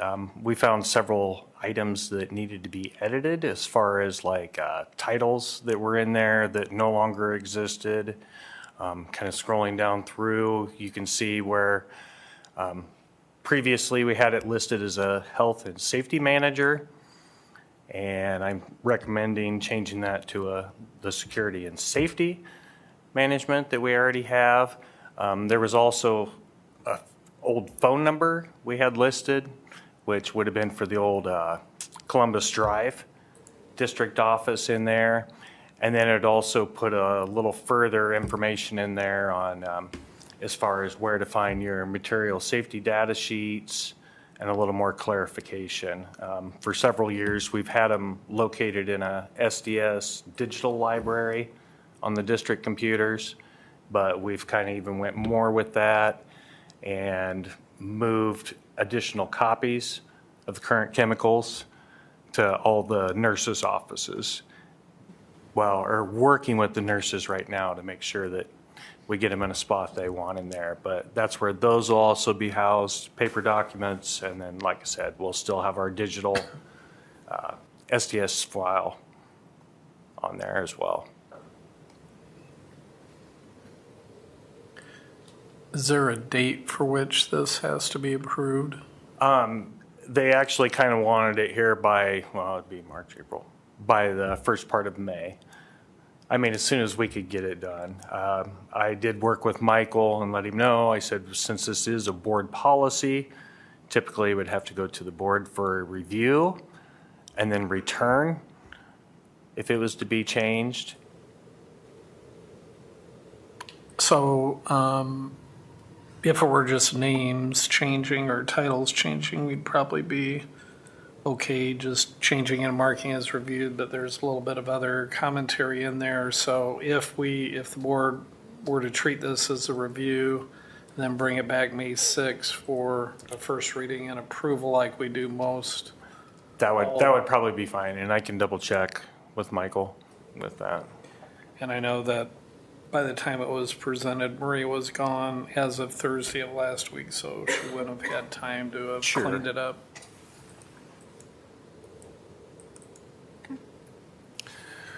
Are there any questions? Hearing none.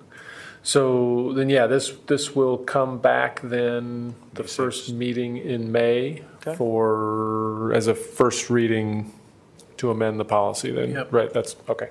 Okay. Okay. Perfect. I'll let Michael that I've been working with know that information as well. So. Okay. We can just keep right on trucking then, Todd. Yep. Okay, the next would be the recommendation. I reached out for the softball concrete work and returning several of the rocked area back to a green space as part of the softball project down there. Originally, I had that approved, board approval during my summer projects for a $35,000 estimate. As you can see, coming back, I did send out CGA's plans to several of the local contractors, with DC Construction coming back as the lowest bidder for the project. I've also reached out because 4 out of the 5 bidders, 2 actually bid the project, which were much higher with the grass as part of it. DC and Poured Foundations bid the project just concrete wise. So I worked with Ben Johnson from Milestone as well.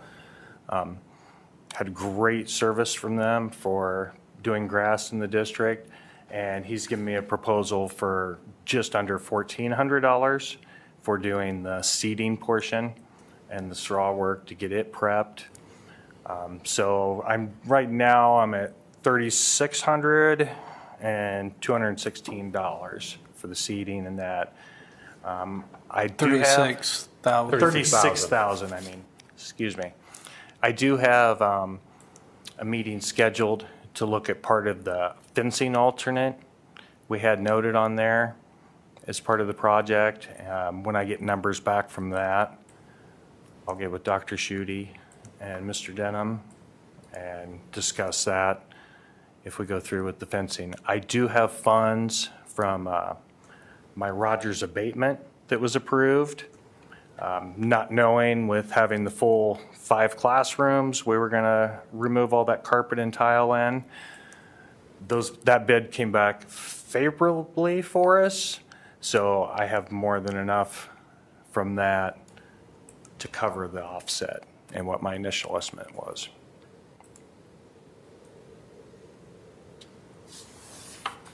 Questions?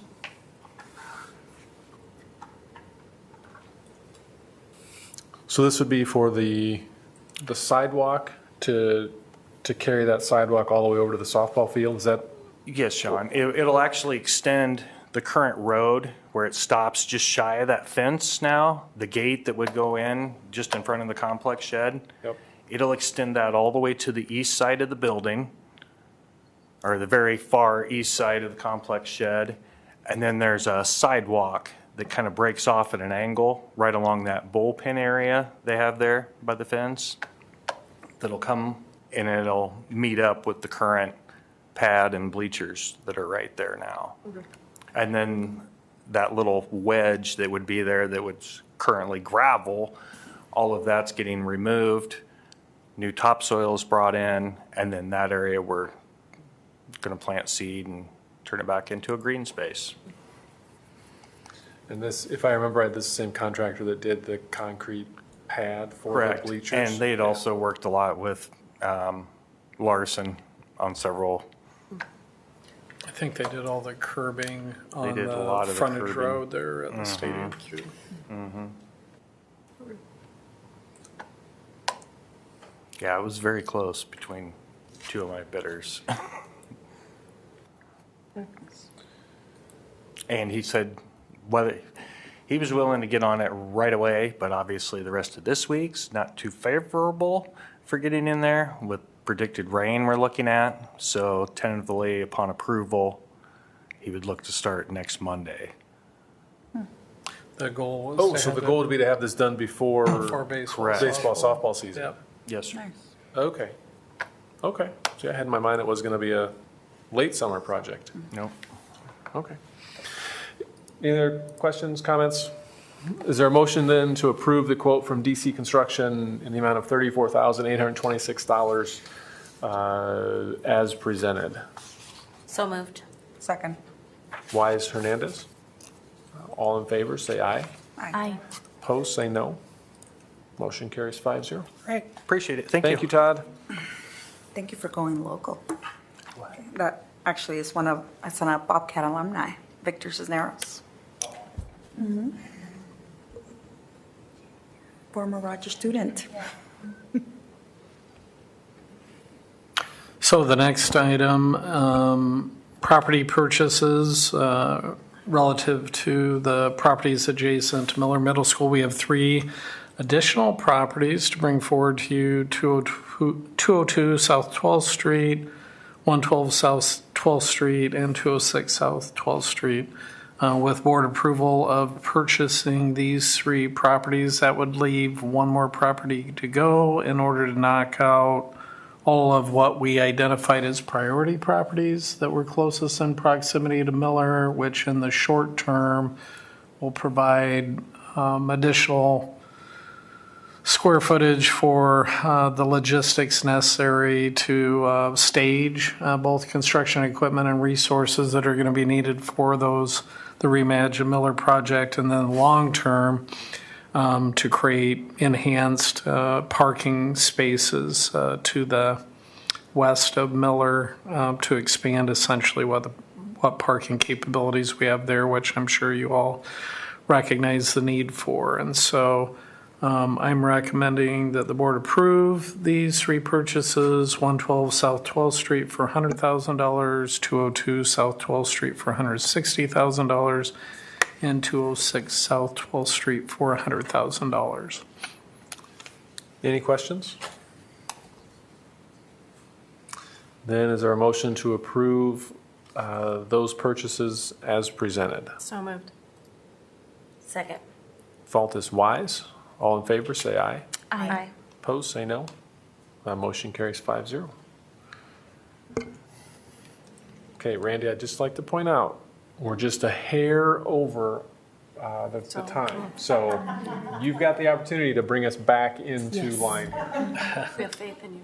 No changes to the budget. It is still at 1598. Thankfully, with all the things in the legislature, there is some potential property tax reform, but as that's working its way through the process, as of right now, that won't have any impact on the 25-26 budget. It would potentially, impact the 26-27. But no, we are still sitting at 1598 as SSA has been approved and all the final pieces are coming into place. So this is the final official act to approve the budget. If you approve this tonight, then I will file it with the Department of Management and county auditors this week, and our budget will be set for next year. Could you remind me what the SSA got approved at? 2%. 2%, thank you. Tax rate's at 1598, an increase of $1.23 from the 1475 that's currently at. And as a reminder, our initial estimates when we were doing the bond vote last fall, we were estimating a $1.28 increase. So we were able to come in under that. A nickel. Yep. Any other questions or comments? If not, is there a motion to approve the 25-26 certified budget as presented, including a proposed property tax rate of 15.98343 per $1,000 of taxable valuation? So moved. Second. Faultus Morales. All in favor, say aye. Aye. Opposed, say no. That motion carries 5-0. Not yet, Jackie. Randy's got one more. You weren't here for it. I mean, you can come up and sit, but Randy's got one more. As we discussed during the amendment to the agenda tonight, several documents came in today related to the sales tax bonds that were sold at the April 8th meeting. Several resolutions appointing paying agents, bond registrar, transfer agents. So similar to what we've used in the past for other debt obligations, we use UMB Bank out of Des Moines. This paperwork and resolutions will approve them to automatically withdraw the payments on time per our debt schedule, so there's take some of the manual process of having to cut payments out. Continuing disclosure, which Piper Sandler, our fiscal agents, handle for us, some tax exemptions, and then having Allers be our bond counsel. So this is just the formality of approving all of those resolutions so that we can get this turned around and submitted to Allers and Piper and the rest of the fiscal agents involved by the April 28th deadline to complete the sale. Funds should be deposited May 12th, I believe. Any questions for Randy? Then is there a motion to approve these various resolutions and paying agent agreement related to the $30 million sales tax revenue bonds for the Franklin Field and Miller Middle School projects as presented? So moved. Second. Wise, Hernandez. All in favor, say aye. Aye. Opposed, say no. Motion carries 5-0. Now it's your turn, Jackie. Okay, I don't want to make us get off track or anything. It's going to be a long night. So tonight I come before you with several of the bargaining unit agreements that are tentative pending their ratification.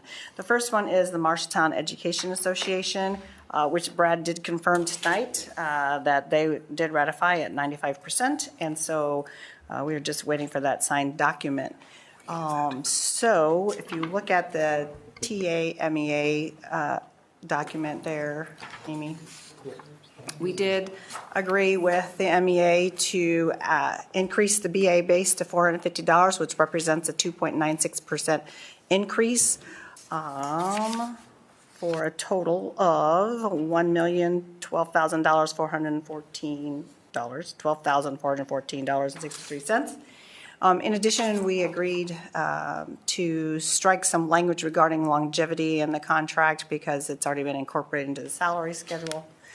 Also, for the supplemental salary schedule, we agreed to increase the high school dance team salary from $3,783 to $4,615, which is a change from 0.10% or from 10% to 12.2%.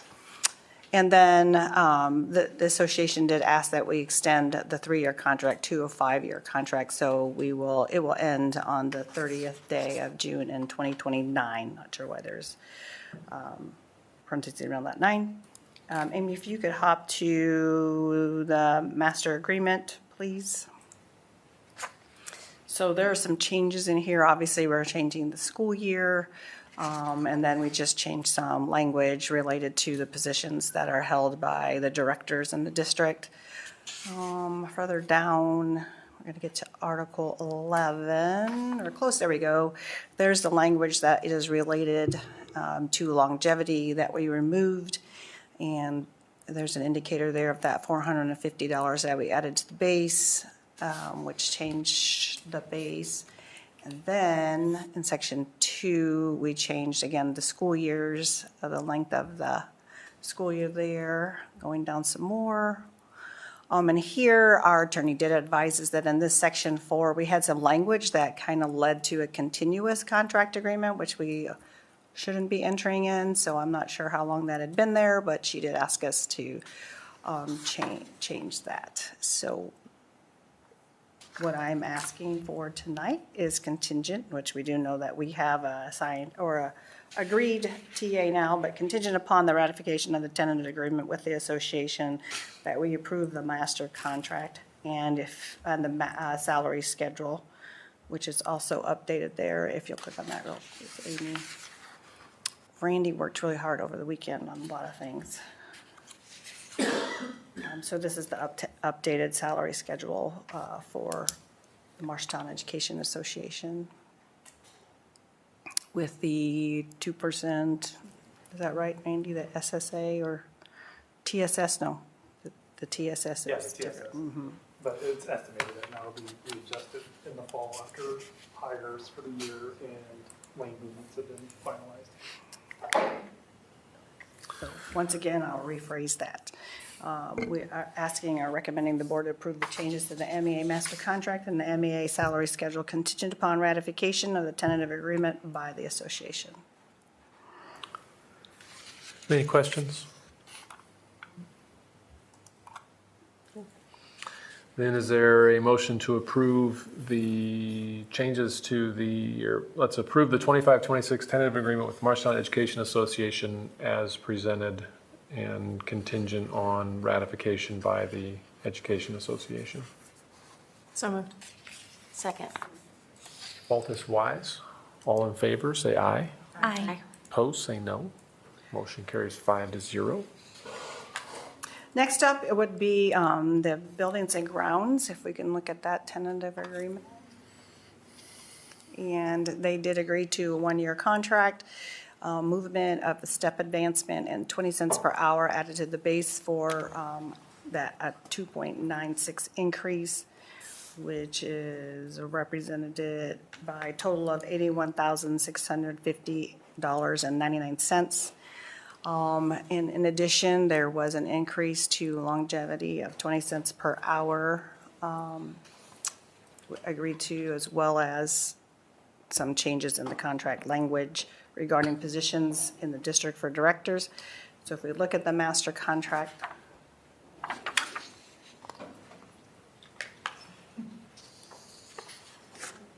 the changes in the master contract represented by the changes in the year on multiple spots.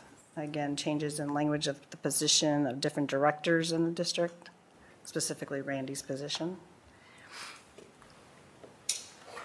And then in Article 6, Section 2, regarding the longevity of this contract, the duration of the contract, it is represented for 1 year. And we took out the one sentence regarding the negotiations for this prior school year for the skilled trades positions. And going a little bit further onto the salary schedule. So this just represents the changes of the addition of those amounts to each of the different grades and position year advancements, as well as when you look down at the electrician, those are the upgraded minimums and maximums of salary or rate wages as measured by the Iowa Workforce Development for our region. Are there any questions? So we recommend the board approve changes to the master schedule and salary schedule contingent upon ratification of the tentative agreement by the union.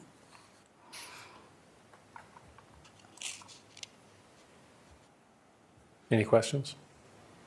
Okay. Then is there a motion to approve the 25-26 operation, maintenance, and full-time transportation personnel tentative agreement as presented? So, second.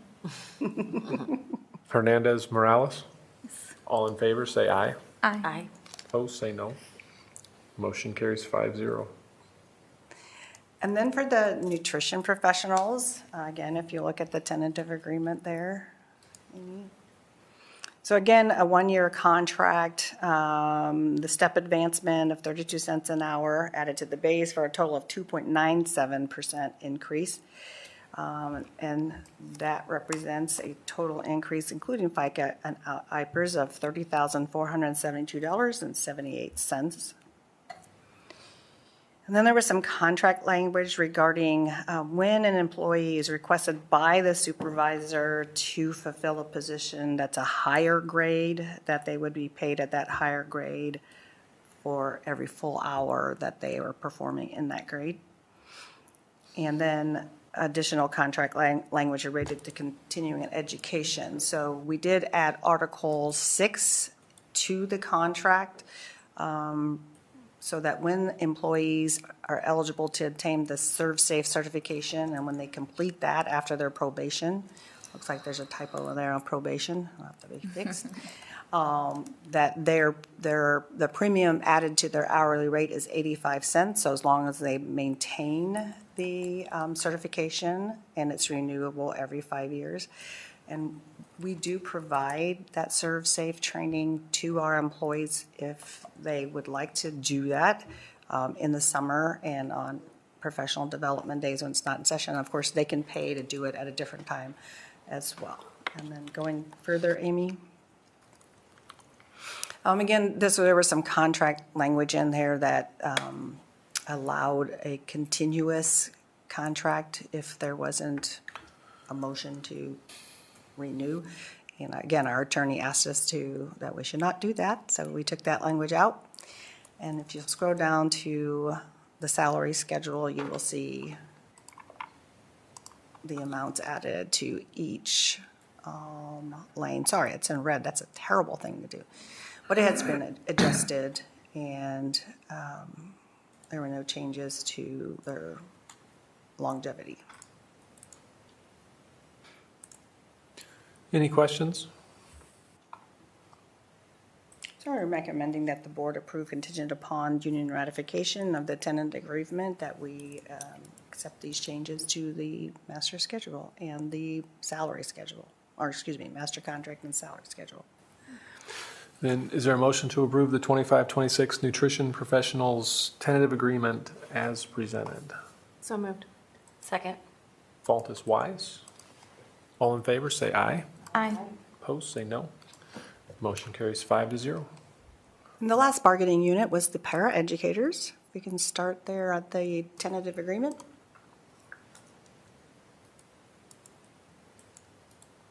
And they also agreed to a one-year contract, and they agreed to the step advancement with 17 cents per hour added to the base for a 2.97 increase. In total, FICA and IPERS represents $116,244.67. In addition, this is new for the paraeducators, is language related to longevity. So if we look at their master contract. So again, the changes in the year are marked there in yellow for your review. And then we took, once again, per our attorney, took out the language that would leave us with a continuous contract. And scrolling further down into the salary schedule, you will see the changes in the hourly rates based on that 17 cents. And then below that, you will see the language related to longevity. And longevity is based on full continuous years with the district. Full consecutive years with the district.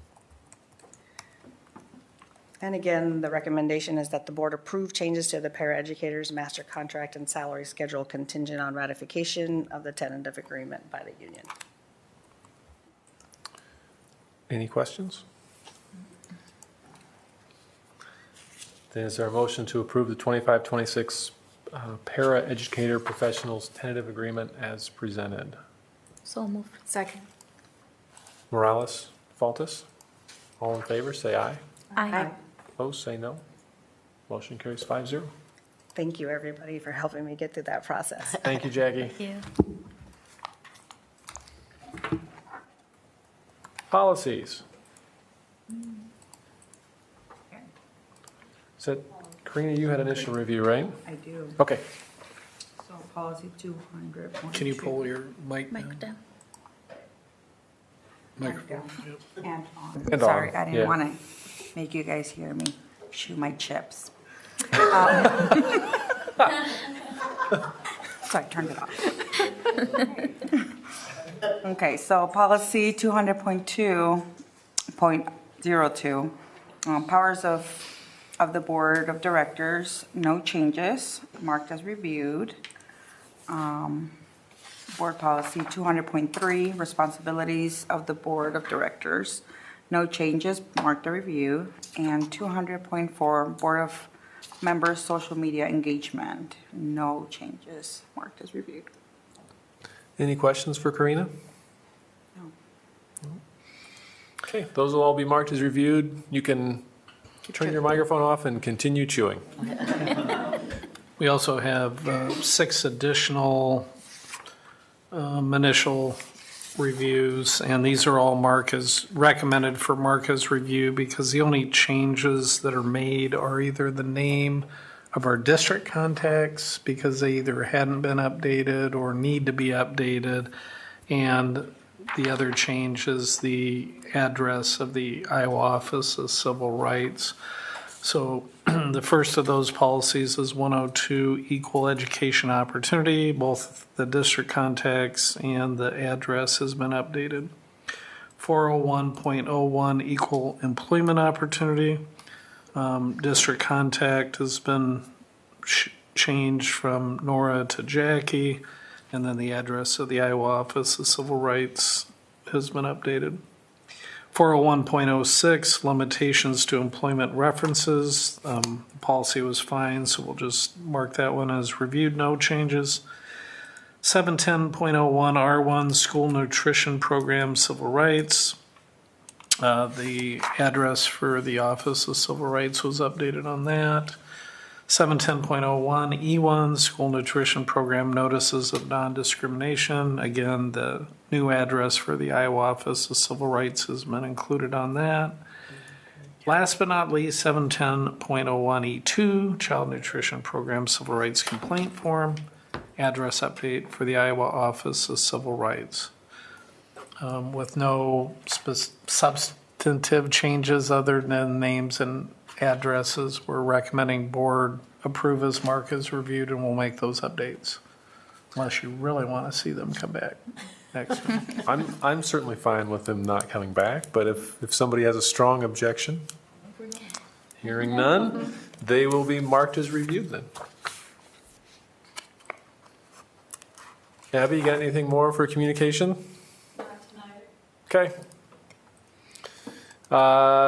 Committee reports. I know the auditorium committee met last week. Yeah, I think the biggest thing with the auditorium committee is that they're gearing up for a large fundraiser from June through November to commemorative of the 40th anniversary of the building of the Morristown High School Auditorium, or what is now the Morristown Performing Arts Center. We've done a lot of footwork, as I think you're aware, in the past, partnering with DLR Architects and then also with Boyd Jones to have an assessment of that facility done to identify things that need to be upgraded or improved. There actually is some of that work that's already taking place that the foundation board approved and had the funding behind, but a large number of the projects we're trying to really narrow down. We're trying to get quotes for the various parts of the project that we're looking at, like we're having by fire code to replace all the drapes in the auditorium as well as the fire curtain, which is going to be a very costly replacement. We have rigging systems that need to completely be replaced, which is significantly expensive. I think the two bigger ticket items potentially are either a replacement or a retrofit on the lighting that's in the auditorium, as well as a revamp of the audio system, which is in the auditorium. So those are most of the big ticket items for which Jose and Todd Goulding have been charged with getting quotes. So we have good cost estimates for what we're looking at. And then hopefully we'll be, the Auditorium Foundation will be doing a campaign, a big capital campaign to raise funds in order to support their portion of that project.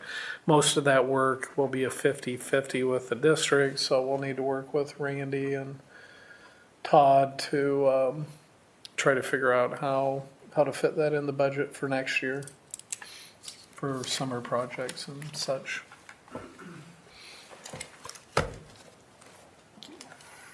Anything else you can think of that was No, that's what they've been talking about for a while, capital improvements in the 40th anniversary.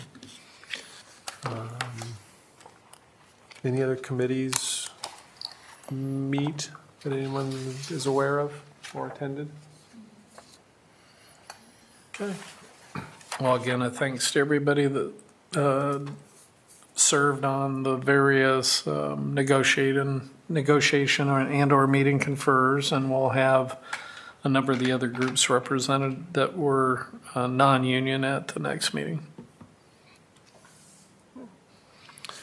Looking at reminders then for the May 5th meeting, Maria has initial review policies.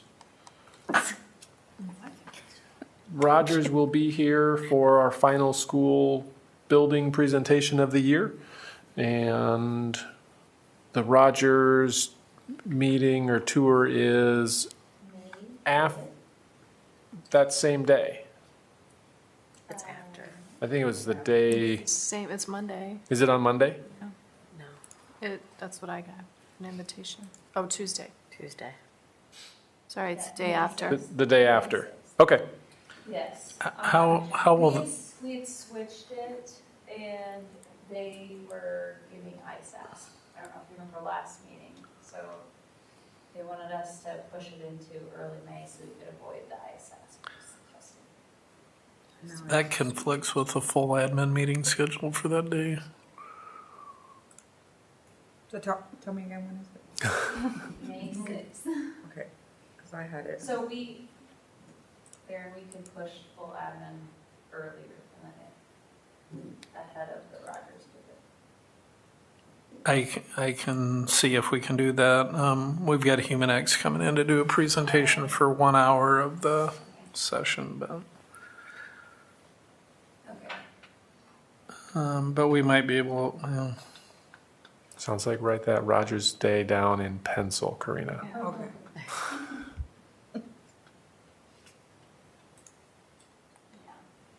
Okay. Just let us know. Yep, we'll figure it out. We'll keep in touch. Yeah. Okay.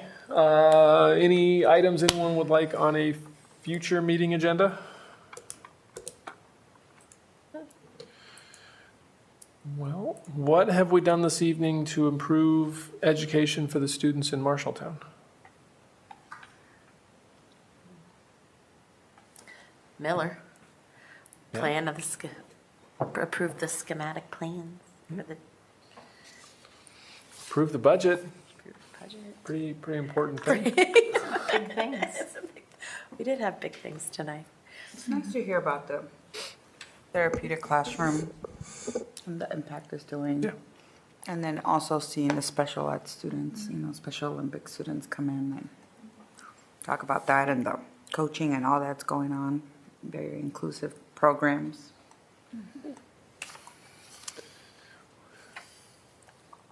We approved all those union negotiating agreements, right? Those are pretty important deals for the kids in our district, so.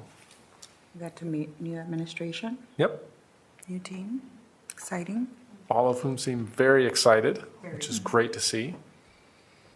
Not that the current administrators aren't also very excited.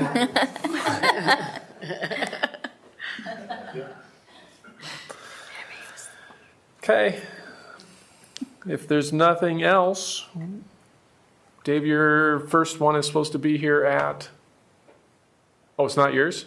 Hector, your first one is supposed to be here at? Okay. So we'll take a break. That'll be the end of the open portion of the meeting. Charles, way to hang with us all night, buddy. Bonus point.